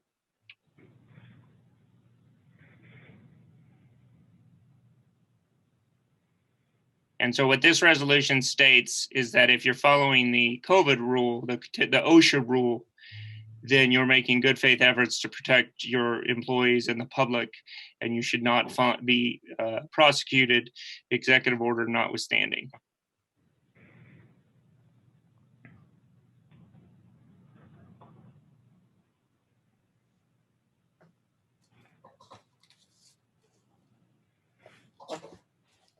All right. Well, is there any other questions or any of the other counselors like to comment on this? Patricia, are your questions answered? I want to make sure before we move on to someone else. You know, I'm just kind of like, you know, it's usually black and white if somebody's in violation of something. And if they're doing everything right, then they shouldn't be fined in the first place. And OSHA should be fined, okay? And it seems like whoever is making these decisions should be able, and I would hope that the circuit judges and the people that are making those decisions are capable of doing that. And I'm just kind of confused as to, you know, I mean, I would trust the court judge decisions, and, you know, I would certainly hope that, but anyway, I just think that I would put my faith in the courts, and if somebody, I mean, it's pretty obvious if somebody's in violation.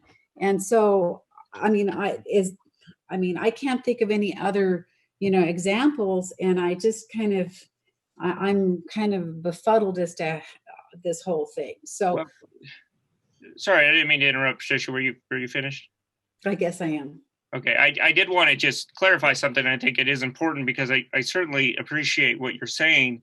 But one thing to remember is you actually are putting faith in the courts by doing this resolution, because this resolution needs to go to the judicial branch for validation. The administrative bodies that we're talking about actually exist within the executive department. So those, now granted, they're an independent tribunal, and that's what due process rights give us, but they are really analyzing executive department rules and regulations and whether the business owner was following that or not. It does not have the benefit of having the judicial branch of this government opining upon the efficacy of those regulations, and in particular, the validity of those rules and regulations as they pertain to Prineville themselves.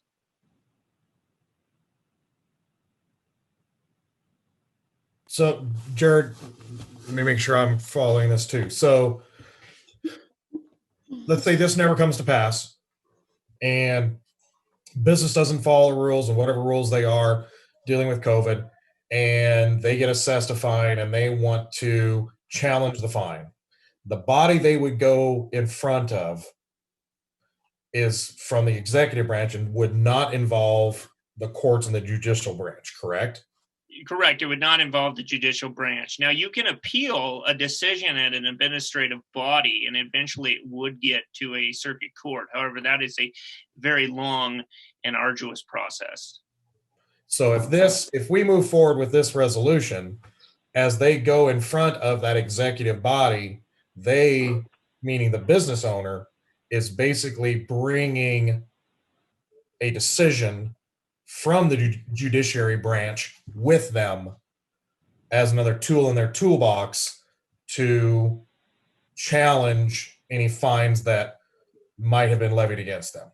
That's correct. Yeah, but it is, I do want to clarify that the agency that they're in front of is an independent body. So it is the Office of Administrative Hearings, but regardless, it is just analyzing the administrative rules. But more importantly, also, and I want to be, and I've said this a few times, but I really want to be clear about it.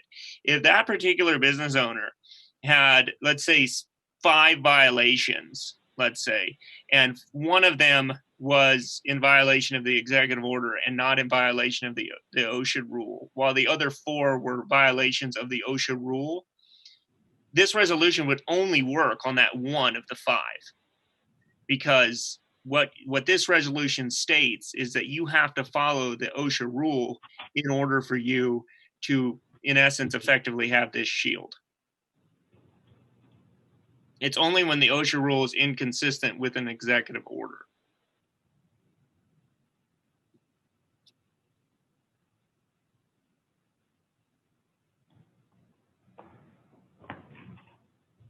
Is there any other questions or comments about? I would like to, I want to make sure every counselor has a chance to speak to it if they would so choose.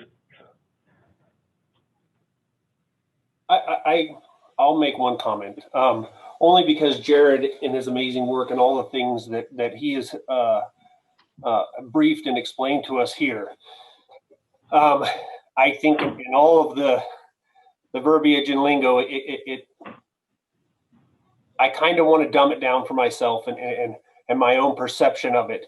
And it is, if you're doing what you're supposed to be doing by OSHA guidelines, and you are one of the businesses that, without scientific data, has been unfairly singled out to not operate, this piece of paper will help you as long as you are following OSHA. And that's what we're saying. We're saying there's no scientific data to penalize your business, to ruin your livelihood. And in this case, we will have this resolution that may potentially, or may not, help you prevent paying maximum fines. And I think it's awesome, and I hope nobody takes offense to this. I wish this would have happened earlier than 10 months into a shutdown. That's all I got to say. Thank you, Councilman Nall. In essence, he summarized it well. Again, I want to be careful about I'm not saying there's no scientific data necessarily to support certain decisions that have been made. I just personally haven't seen them. This is Patricia again. How many ruling from OSHA violations are going on in our town? Do we know? I do not know.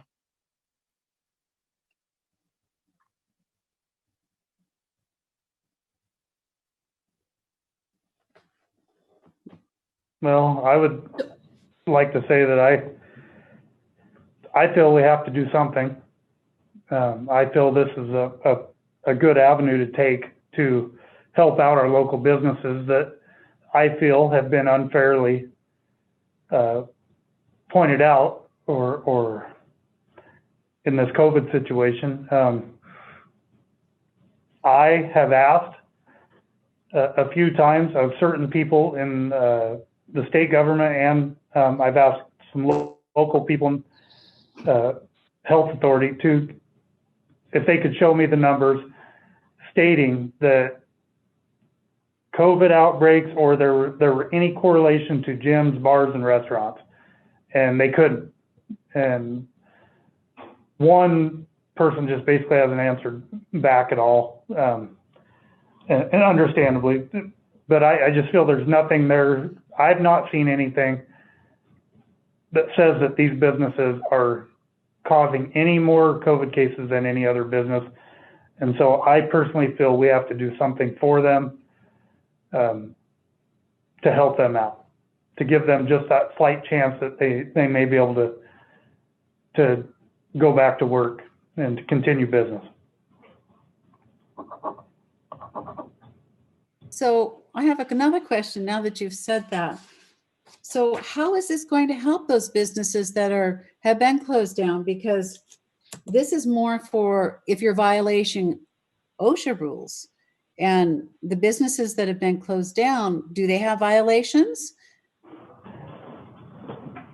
No, they don't. Well, I don't know. I don't know if they have or not. I haven't, I personally have not seen any statistics from them or talked to them or specifics for many businesses, but they're shut down because the executive order says that they need to be.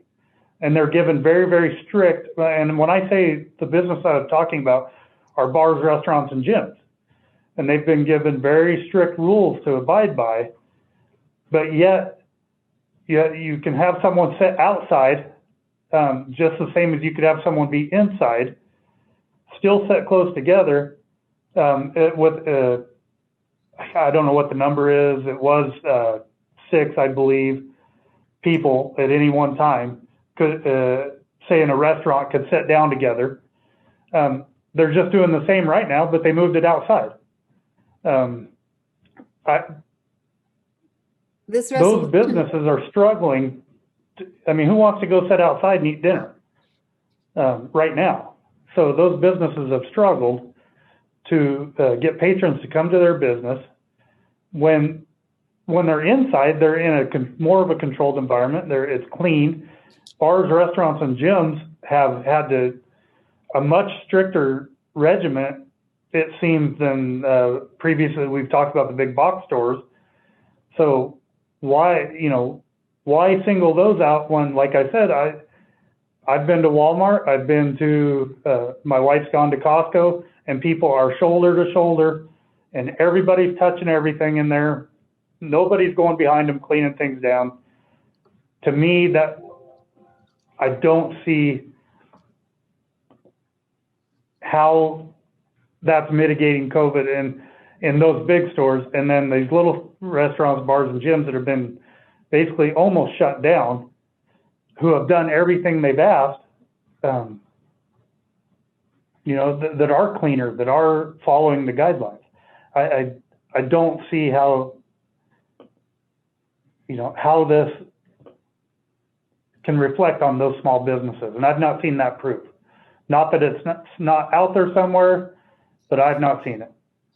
Hey, Jason, isn't it basically what we're talking about is we were all following OSHA guidelines, we being local small businesses, up until the November executive order went over and above OSHA and said, hey, we know you guys are following all the guidelines, but we're going to close you down. We don't think you're essential. You don't need to be open. You don't need to have indoor dining. So really, we would be going back to what we were doing before the numbers all spiked in November, in June, July, August, with social distancing, 6 people to a table. You must be part of the same family. We're still doing all the same things. Masks are required when you're moving up and around.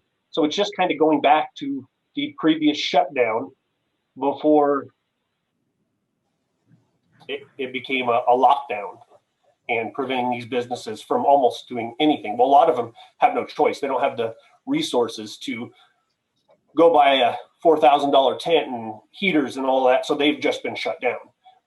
But we're trying to help them go back to November standards where do all the social distancing, do the cleaning, do the maximum of 50 or whatever it is. But we're still, at least you can try to survive on that versus a complete shutdown, correct? I do want to clarify just a few things, and I think this goes to Council Woman Youngman's point. And if I misdrew it, Patricia, please let me know. But in essence, this resolution will not allow a business that is currently subject to executive order to open. So it won't do that. And so for a restaurant, we'll start using them as an example. If they chose to open and it was against the executive order, they could still be subjected to penalties through the criminal justice system, through administrative bodies such as OSHA, which is this is really targeted at. What this does instead is that it really codifies that if that restaurant was following the OSHA rule, that restaurant was taking reasonable precautions to minimize coronavirus's spread, and then when they've adequately communicated and effectively enforced that, they're adequately minimizing employee and customer exposure, including accidental exposure. And so that concept, that tenet, would in essence be validated by a court. And then that business owner, if they were fined because they were operating against the executive order, could utilize that in trying to avoid an administrative fine. So But this resolution doesn't really open up more businesses? Is that what I'm hearing? Is it going to be opening up more businesses? Is it going to allow restaurants to go back to what they were doing? No, the resolution does not overturn any sort of executive order. So it will not allow a business that is currently closed pursuant to executive order to open. It will merely provide an opinion, and an evidentiary tool to that business that if they were in front of an administrative body or tribunal, they could utilize to try to avoid prosecution. That's kind of what I thought. Thank you. Yeah, sorry, I kind of left that out, Jared. I appreciate you coming back into it. The way I look at it is, if you're a business owner and you're about to lose your livelihood, your life that you've maybe spent 20 years on, this may be your only piece of hope. If you say, hey, I either go under and lose everything, or I open and risk getting fined because I'm violating an executive order. And that's kind of why I'm supporting it, because they still have to make that conscious decision as a business owner that I am violating an executive order, but they're doing it as kind of a last-ditch effort to stay afloat. Yeah, it's certainly one way it can be interpreted. And again, one thing that this resolution does is it really states that if you look at it and you look at the resolutions themselves, it talks about how that when a business is following those rules, it minimizes the risk or danger of the spread of COVID. And so that's really the factual statement that is being opined by this council if it were to pass this resolution. And sort of somebody else's point in the past, I can't remember who made it, but if this was judicially validated, then the defendant or the person, the respondent within the administrative hearing could utilize this to try to protect themselves. Now, ultimately, that judicial officer could disregard the finding and find other evidence that carried more weight. This is the reason, however, that the judicial validation is so critical here.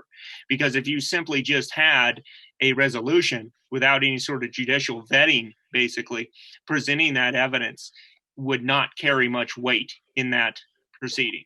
But if you presented that evidence with a judicial validation, it would have a lot of weight, in my opinion, in those types of proceedings. Jared, Councilman Pavement, another quick question for you. So if, in general, under the extreme risk, like the risk level we're at right now, Cook County is at, there are businesses that said you can't open. And what's keeping them closed is, I mean, in general, it's the fear of the violation of the executive order. But then it's also the fear, I would imagine, or I shouldn't say fear, but they could be found in violation of the executive order, but then OSHA could also come in and fine them for opening. Yeah, in essence, I mean, there's a couple of different ways the executive order can be enforced. Again, one of it's through the criminal justice system, which this resolution wouldn't have much effect on. However, I don't believe there's been any filings or prosecutions done, certainly in this county, in regards to that. Most law enforcement agencies have taken the stance, including the Oregon State Police, that they're doing educating rather than enforcing. And the types of enforcement that are happening on a much more regular basis are through administrative agencies such as OSHA. The OLCC is also another one, and the OLCC is a much, in my opinion, harder. Not harder. The OLCC, if you're a business owner and you had OLCC violations, that can be much more detrimental to your business, especially if you run a bar, than OSHA violations, which are much more fine-based. Because if you get OLCC violations, you can lose the privilege to serve alcohol, and which is the essence of the bar. And so this, in my opinion, this resolution, if it were validated, would be most efficient and most productive in an OSHA proceeding, and not necessarily in an OLCC or an Oregon lottery type proceeding. Okay, so if I heard you correctly, in your research or in your knowledge, businesses that have opened when they shouldn't have been aren't necessarily being prosecuted from the judicial side, but more what you've heard is more likely are being fined and through the administrative side from bodies like OSHA and OLCC. Correct? Okay. Correct. And so this just simply would be a tool that if a business faced that, they could use to try to combat and mitigate any fines that had been levied upon them by OSHA. So long as they were following the rule that we've stated. Correct. So long as they're following the rule. Okay. And also the fact that it's probably going to be a couple of months before we can get a judicial decision supporting this, by which time hopefully we will be out of the extreme circumstance, in as much as we have vaccines coming down now and people are starting to get vaccinated. I think that it's time to go ahead and move forward with this resolution, get it approved and get it in the process. And then at least we can hold our heads up to the local businesses and say, we're doing the things that we can to assist you publicly in your ability to operate your business. So, Are we going to make sure that we're not encouraging people to go against the administrative rule by this resolution? Well, this resolution is not telling anybody to violate the administrative rule. This resolution is actually encouraging people to follow the administrative rule as much as they can. So in that regards, we're certainly encouraging. The more danger I think that you've stated is that there could be an argument that it's an encouragement to folks to not follow the executive orders. And again, there's nothing within this resolution that states that the executive order is invalid or that the executive order should not be followed. And in no way does this resolution make it so that businesses have the opportunity to violate the law without any sort of repercussions. So you said too, Josephine had a rule, they're going to be on February 1st, having some sort of ruling on their resolution? Yeah, so that resolution passed in November. They filed the petition, a similar petition to the one that's in your packet, and they went through the service, and they are set for a hearing on that judicial validation on February 1st. It'd be interesting to see what that happens, or how they get their ruling. Yes, I agree. So this is, oh, go ahead, Gail. Oh, Jared, I just appreciate all the information that you've given us, because this is one that I was really on the fence on, and all your information has been very helpful, and I appreciate your work on it. Thank you, Councilor Merrick. I think Janet had a question, or Councilor Hutchinson. I did. Thanks, Jared. I also want to thank you for the great job that you've done on working up this resolution and addressing our questions. I have a couple of comments. One, in all due respect to you, Mayor Beebe, the box stores that you talk about, Walmart and Costco, they're not part of the city of Prineville. They're Deschutes County. So I don't think we should be, it's like comparing apples to oranges if we try to compare Prineville to Bend or Redmond. So I don't think that's appropriate, and we don't have those box stores here within the city limits. So I think those should not be a part of this discussion. Also, when we talk about the gyms not being open and other businesses, those businesses make decisions whether they're open or not. And it's my understanding that both gyms in Prineville are open. So they've made the decision, regardless of what the OSHA rules are and the executive order, they're going to open, and they'll face whatever penalties or whatever the consequences of their actions are from those decisions.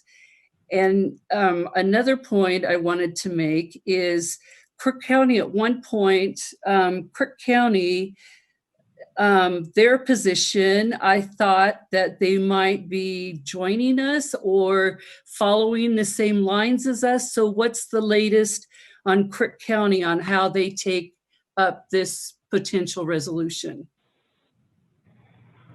I can answer that, Councilor Hutchinson.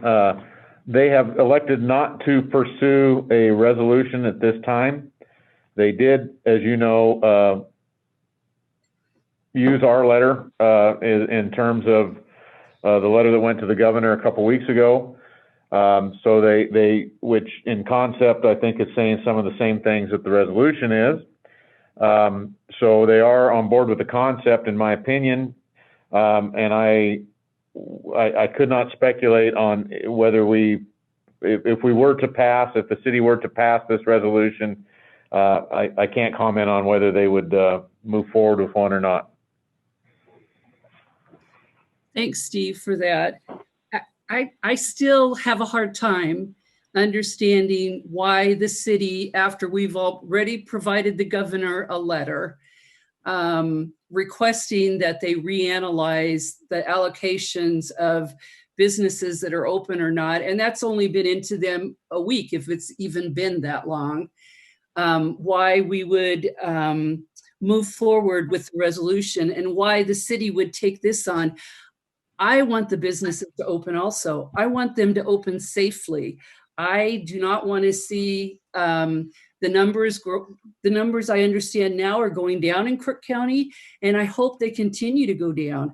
But I don't want it because of some action that the city did that might try to encourage businesses to open because they think that they have an ace in their pocket because the city agreed to a resolution and possibly circuit approval, which we won't know till 3 months down the road. And by that time, so many people will be vaccinated that maybe it's a moot point.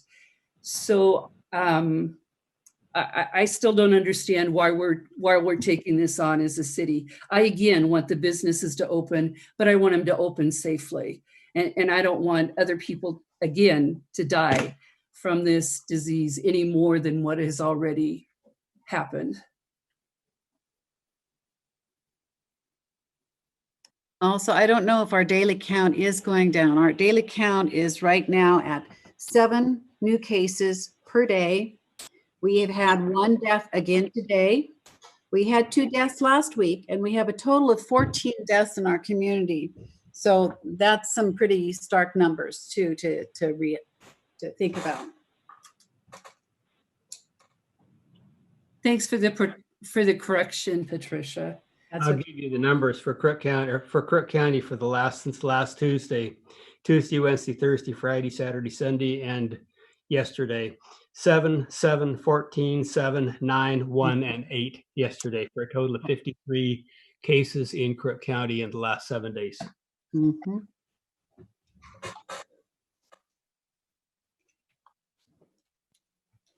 Jared, one final question.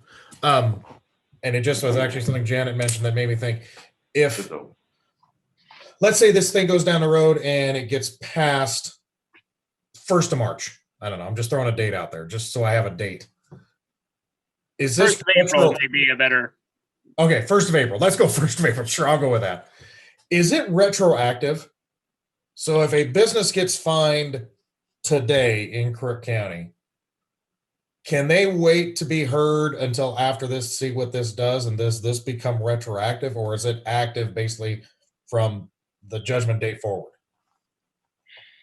It's not necessarily retroactive, but the hypothetical you're giving would in fact work. So if the person was fined today or cited today, in all likelihood they would not be in front of a tribunal for a number of months.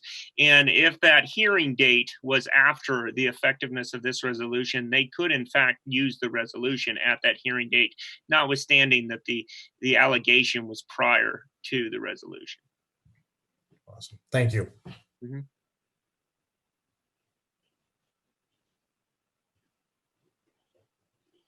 And then also just on the mayor's point, or I'm sorry, Councilor Uffelman, the numbers were also reflected in my update. I believe there was a 10-day period, and they did increase by 77.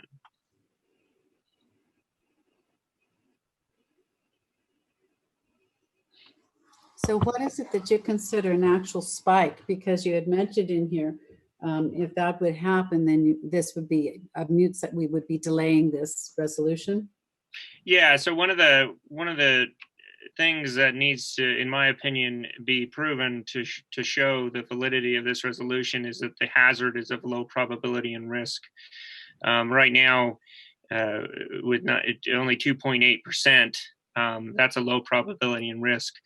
There's no real bright line rule about where that number would not be low probability and risk, but when the alternative is 97.2, it's going to continue to be low probability and risk. So, but in my opinion, I guess to answer your question is if it got into the 10 to 20% range, I think that we'd really want to rethink the resolution. Well, and that one you're quoting us from the start of the COVID too. Right now at 7 a day, our risk right now is in the extreme risk right now. Well, according to Oregon's, the way they analyze it, they have risk in all 4 different levels. So it's either extreme risk or lower risk. So it's always a risk. You're right, though, in that I think the analysis is much more nuanced and much more advanced than it's been presented in this resolution. And I think that if we were to go in front of a judicial body, we would present a more sophisticated argument in regards to the risk posed. For instance, we haven't dove into the numbers about, yes, there's the positive tests, but we're really talking about an injury. And so the injury has to be, in essence, actual physical manifestations of the disease itself or of the virus. And so if you had, for instance, 100 of those numbers were unsymptomatic, then arguably that's not an injury. So you're saying somebody who has COVID that has no symptoms, he should not be counted? I'm saying that by the definition of what a physical injury is, arguably that doesn't legally fit that definition.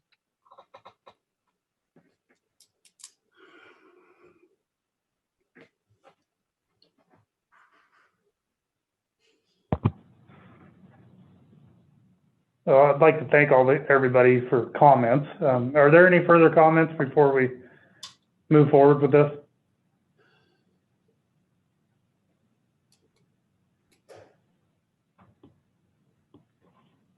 All right. So I'm hearing none. Sorry, go ahead. Well, I think you're at the point of a motion. So I'd like to move to terminate the passing of resolution 1474, a resolution declaring reasonable precautions to minimize the spread and exposure of the coronavirus. That's a negative motion, unfortunately, Councilor Hutchinson. So really, somebody would have to bring forward the motion, and if it got a second, then it would be voting no. And so you can't really do a resolution for an inaction. It's got to be a resolution for an action. But if my resolution was to terminates the action. Yeah, but it's not even been presented. It's not even in existence until somebody actually moves and seconds it. So, Janet, you cannot move to not do something. we're already currently not doing anything. And so it's illegal under Roberts, which is how we run the meeting. You can't move to not do something. There has to be an action, and moving to not do something is not an action because we're currently not doing. So I don't know if it works to think about it as a double negative. In this case, if the resolution was already passed and you wanted to vote to terminate something that had passed, you could, but you can't move to not do a resolution. But I don't understand how you would terminate something that's already passed You would by revoke the it. council. You would revoke it. So you could revoke a resolution, for instance. So for instance, I mean, I don't know the numbers, but this is resolution 1474. So we could have a resolution that revoked resolution 1200, for instance, and then you could, and again, I don't know what resolution 1200 is, but you could do the resolution and that would revoke that particular resolution. So that's what we meant, or that's what Councilor Papke meant, I believe. I would like to make a motion that we approve resolution number 1474 for the city of Prineville, a resolution declaring reasonable precautions to minimize the spread and exposure of the coronavirus. As amended with the corrections? Jared, I'm asking you, that's how we would proceed as amended, correct? If Councilor Law wishes to make the motion to pass resolution 1474 as amended regarding the numbers, then yes, that would be the motion. I stand correct. Thank you. So is there a motion on the floor? So is that still the motion? Yeah, it should be, yeah. Okay. Yeah. All right, do we have a second? Second. So we have a motion and a second to approve resolution number 1474, a resolution declaring reasonable precautions to minimize the spread and exposure of the coronavirus as amended. Any further discussion? I still don't understand when I can revoke it. It's after everybody votes on it? Yeah, so if Jared, if the resolution passes and you wish to do a motion to revoke it, then you could. It would require a second and a majority vote, but that would effectively terminate it, as you were, I think, as you're getting at.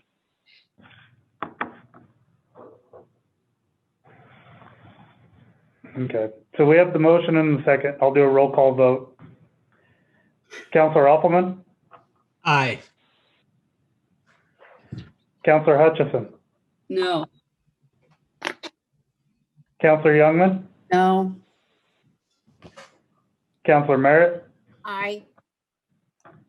Councilor Papke? Aye. Councilor Law? Aye. And the mayor votes aye. So it passes 5-2.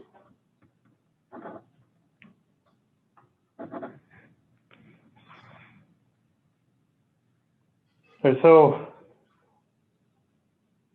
in Jared's staff report on this,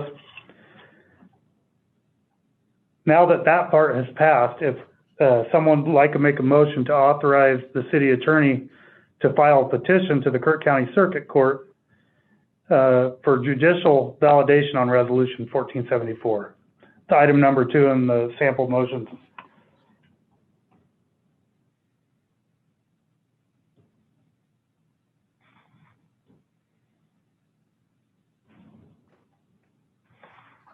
I would be willing to make the motion if I could find the wording.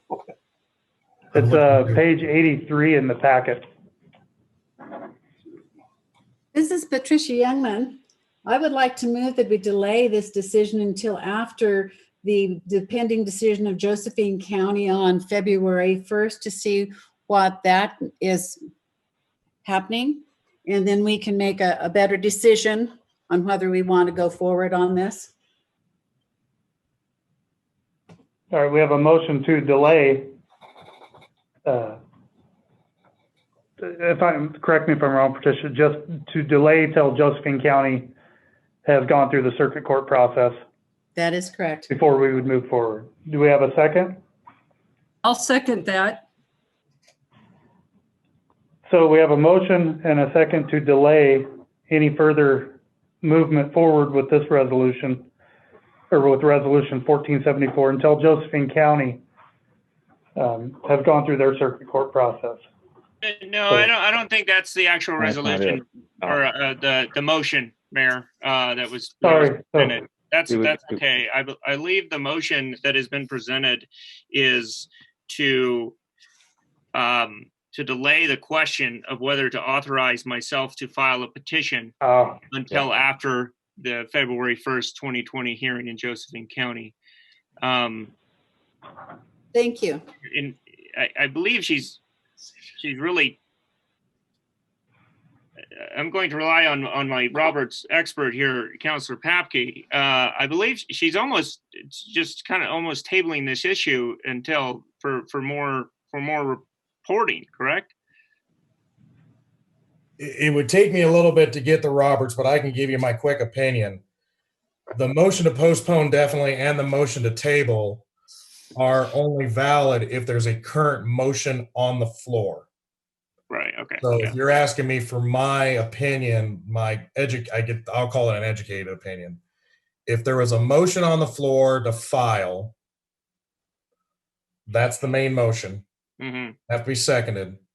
After that motion, there could be a motion to postpone until after the February 1 Josephine County hearing. Thank you, Councilor Papke. And I don't have my Roberts in front of me either, but I actually agree with that. I believe that would be the appropriate motion. Basically, would be the move to authorize me to petition the Crook County Circuit Court. That would be seconded, and then Councilor Youngman, if you wanted to make a motion to table that decision until our next council meeting, which would be after that date. Correct. And that received a second, and then we would vote on the tabling. That's how we would do it. So I apologize for my ignorance on Roberts there. I was too wrapped up in administrative law, but I think we got to where we needed to be. I think it would be a real good idea to see what the other county is going to do before we jump into all of your more work and expenses, to see what other judges and courts would rule on this. But we don't, and correct me if I'm wrong, Mr. Mayor and Councilman Reed, I don't think we have a motion and a second yet we do not have a main motion for you to file yet, do we? Correct. We need a main Okay. motion for me to file, to authorize me to file a petition with the Crook County Circuit Court for judicial validation of Resolution 1474. If that motion thereafter was seconded, then Councilor Youngman would have the opportunity to move to table the motion. Excuse me. I keep saying resolution. The resolution's already passed. This is actually just the motion directing me to do something. So if that motion is made and seconded, then Councilor Youngman would have the opportunity to table that decision of that motion until the next council meeting. And if that was seconded, then we would vote on the tabling prior to moving to the decision. All right. I would like to make a motion to move to authorize our city attorney to file a petition in the Crook County Circuit Court for judicial validation of Resolution 1474. Second. And I move that we delay the resolution until after February 1st. And I'll second. So just to clarify, Councilor Youngman, you're moving to table the motion until the next regular meeting, correct? Correct. Okay. And is that being seconded, Councilor Hutchinson?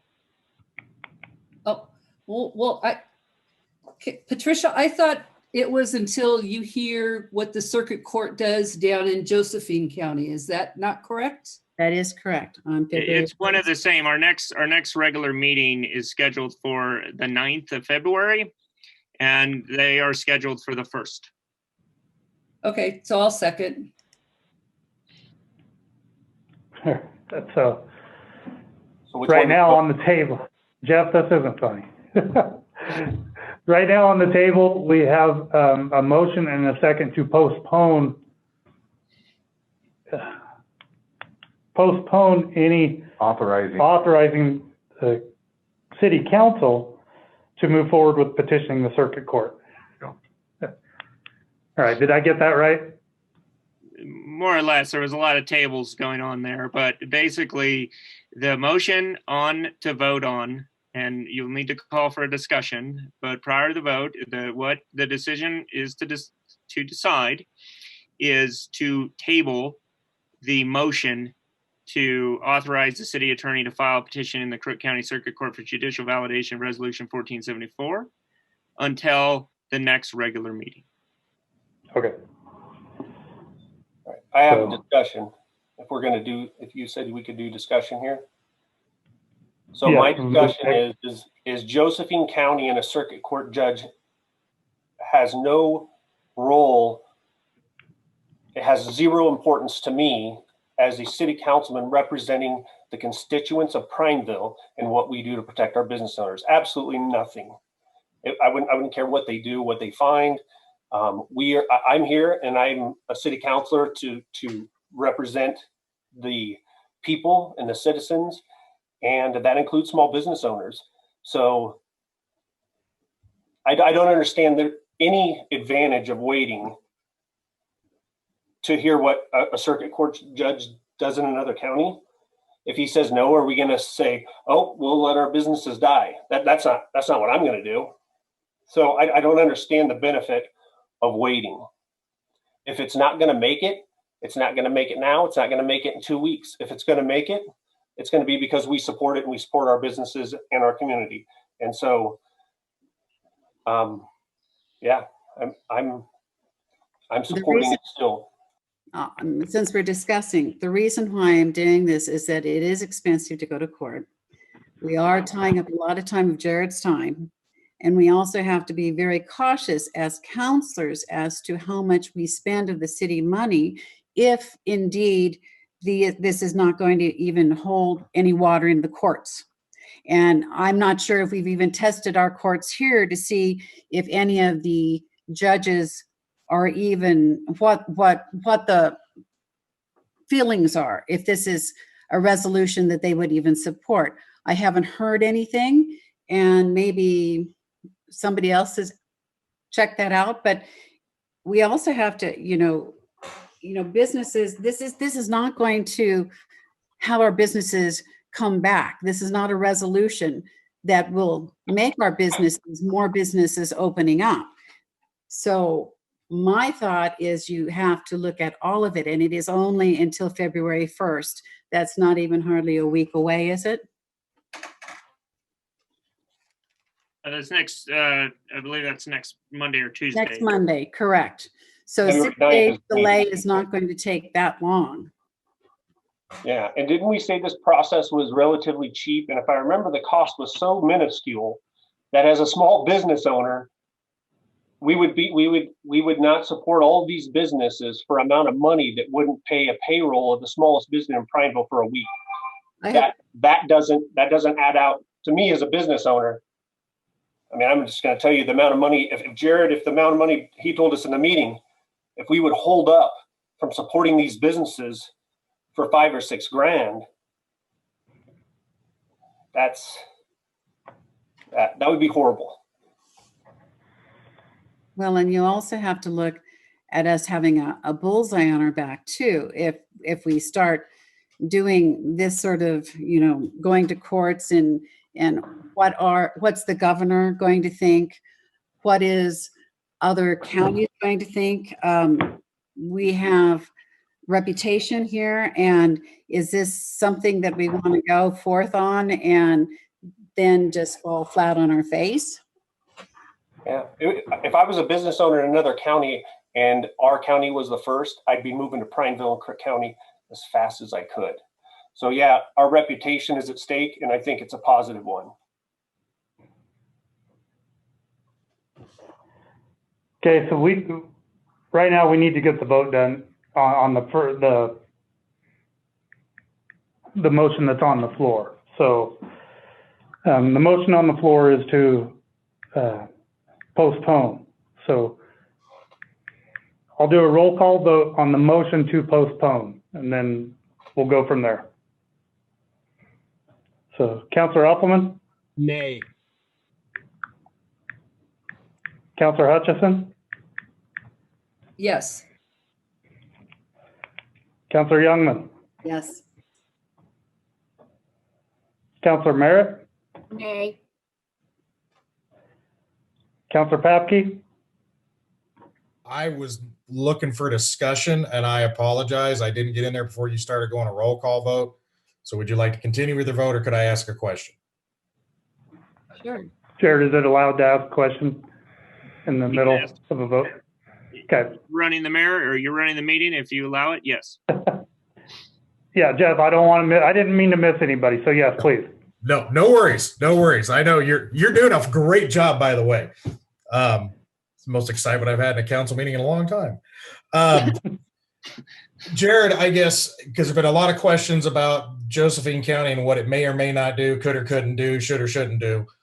I guess give me an opinion from your standing on what could or couldn't happen. What could be the effect from Josephine County?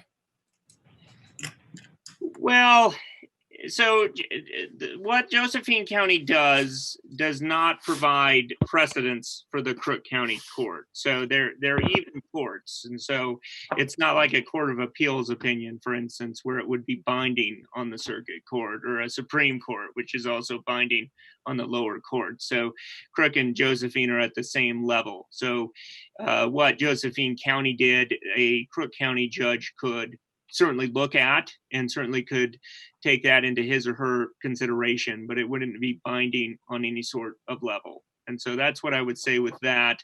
The other thing that I think is important to note about that proceeding, and I found it to be relatively interesting, especially regarding this discussion, is how this process works is you file the petition and then you do a motion, you publish, and basically anybody has an opportunity to file a response to challenge it.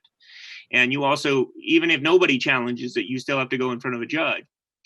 What I find most fascinating with the Josephine County case is nobody, including the state of Oregon, filed a response. And so they moved forward. They're going to move forward with the hearing, but there's nobody actually arguing against them. That doesn't mean they'll prevail. It's just a remarkable part of what's going on down there. Thank you, Jared. That's the last question I had. Would you like my vote now, Mr. Mayor? Yes, please. I vote no against the postponement. Okay. Counselor Law? Nay. And I vote nay. So that motion is voted down. So correct me if I'm wrong, Jeff, but now we go immediately back to the first motion, which is to allow council to move forward with petitioning the court. So yes, as chairman of our meeting, it would probably behoove if there's any discussion on the motion to authorize the city attorney to file the petition, to ask for the discussion now, and then proceed to a vote. Thank you, sir. Any discussion on the upcoming vote? This is Counselor Hutchison. I just have one response to Councilman Law, what he said about supporting the small businesses. I think I can only speak for myself, but I think everybody on the council supports the businesses in Prineville. It's just that we want them to do it safely. That's it.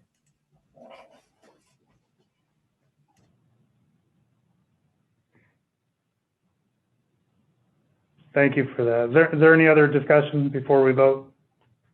Yes,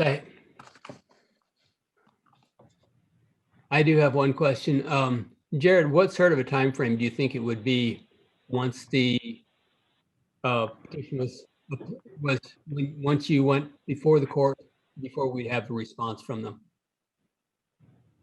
Before we have a hearing, Councilor Elfman? Yeah, before we get a decision, a judgment.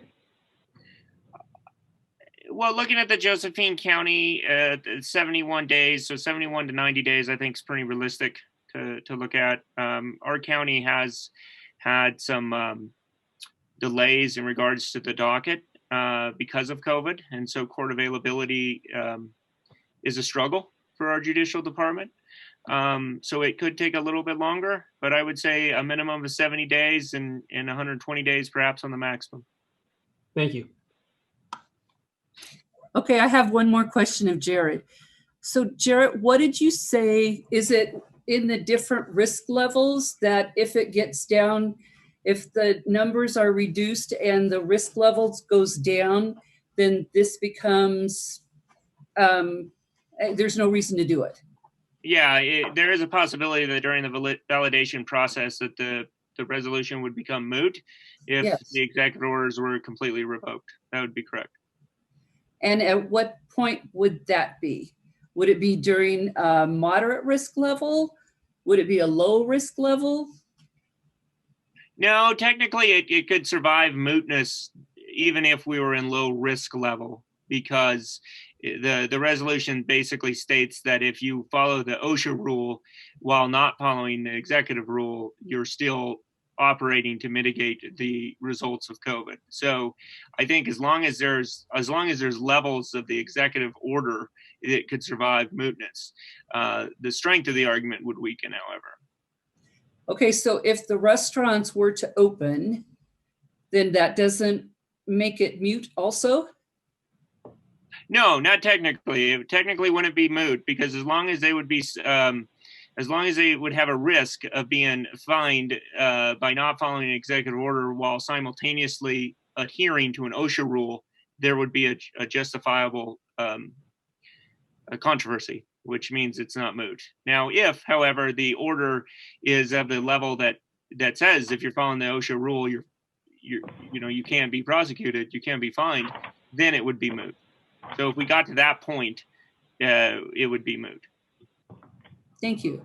Mm-hmm. Is there any further discussion? All right, so hearing we are voting on a motion to approve City Council to move forward with petitioning the circuit, or hold on. We're moving, sorry, I was reading the wrong statement. We have a motion and a second to approve the authorization of our city attorney to file a petition in the Kirk County Circuit Court for judicial validation of Resolution 1474. So I will do a roll call vote. Councilor Uppelman? Aye. Councilor Hutchison? No, Councilor Youngman? No. Councilor Merritt? Aye. Councilor Papke? Aye. Councilor Law? Aye. And the mayor votes aye. Passes 5-2. All right, so thank you all for that. Thank you, Council. I'll get that filed, and then also on February 9th, I will report on what happened in Josephine County. Thank you. So I already made a statement on visitors' appearance and request. We will move into executive session, but I'm going to hand this over to Jared to read the process. Yes, thank you, Mayor. Give me one moment, please. Let me get my bearings, so to speak. All right. So, yeah, City Council will now meet in executive session pursuant to ORS 192.6602 I and 192.6602 J to evaluate the performance of an officer, employee, or staff member. And that was ORS 192.6602I, so that's the evaluation. My apologies. 192.6602 subsection J is for negotiations under ORS Chapter 293 with private persons or businesses regarding proposed acquisition, exchange, or liquidation of public investments. During the executive session, the council, authorized staff, and members of the media who have previously requested access will be joining a different media session. So that connection information has been provided to all of those parties previous to this meeting. So what will happen is once the mayor adjourns, 5 minutes from now, we will meet in that executive session utilizing that invite or Zoom invite. Now, for the public during executive session, no decisions can be made. Members of the public watching tonight's general session are invited to remain on the Facebook stream or call in. So if you're on the call in, you can stay on the line. It'll just be mute. You won't be able to hear anything. In essence, it's like a digital door closing, while the Facebook screen will just be blank or will have some sort of notation that we're in executive session until we come back into open session. So once we come back into open session, the Facebook stream and call-in line will automatically be reconnected and we will be in open session. And with that, as long as anyone doesn't have any questions about that process, Mayor, you would adjourn and we would reconvene in 5 minutes. All right, if there's no questions, we'll adjourn this meeting and reconvene in 5 minutes.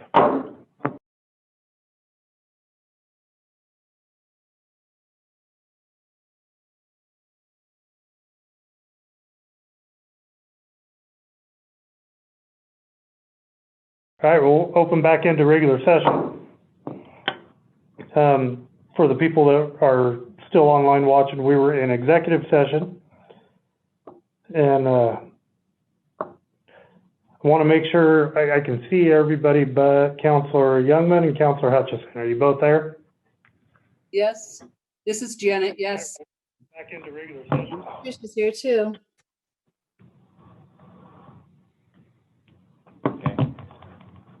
All right, so we had our discussion in executive session. I'm open to a motion from executive session. This is Steve Uffman. I'd like to make a motion to give the city manager, Steve Forrester, a 5% raise retroactive to January 1st of this year and add a mid-year performance evaluation and compensation review that would be effective the end of June of 2021. Is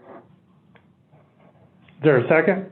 I'll second it. This is Councilor Merritt. All right, we have a motion and a second to approve a 5% increase. So, and A mid-year check. and a mid-year review. So is there any discussion? This is Janet. I just have one comment. When I talked to Steve, the manager, about the mid-year review, he said it was, he made a mistake by putting the compensation in there and it was only supposed to be for performance only. So I just want clarification on that from Steve before the motion goes forward. Yeah, typically our mid-year reviews that we have, I really like them because we talk about what we said we were going to do.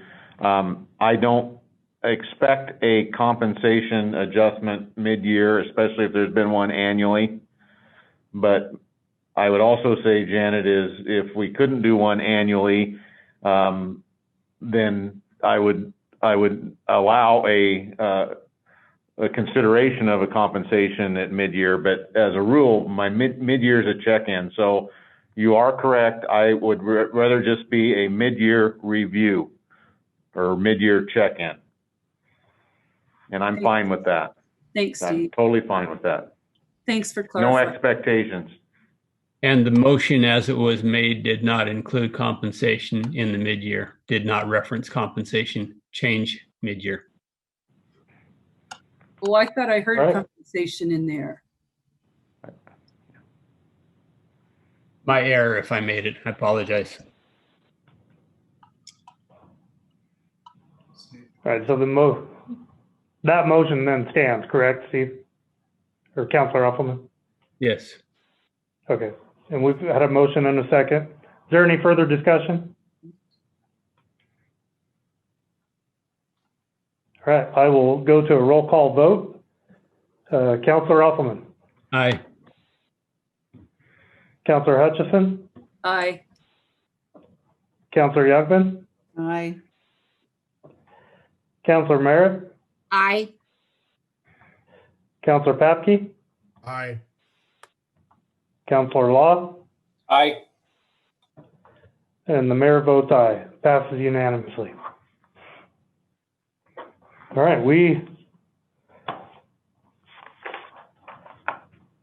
that's it. We're at the end of the meeting. So I move for there's nothing else to come before council. I entertain a motion to adjourn. This is Janet. I'll make a motion to adjourn. Do we have a second? Second. We have a motion and a second to adjourn. Make this simple. All in favor, say aye. Aye. Aye. Aye. Any opposed? Hearing none, we're adjourned.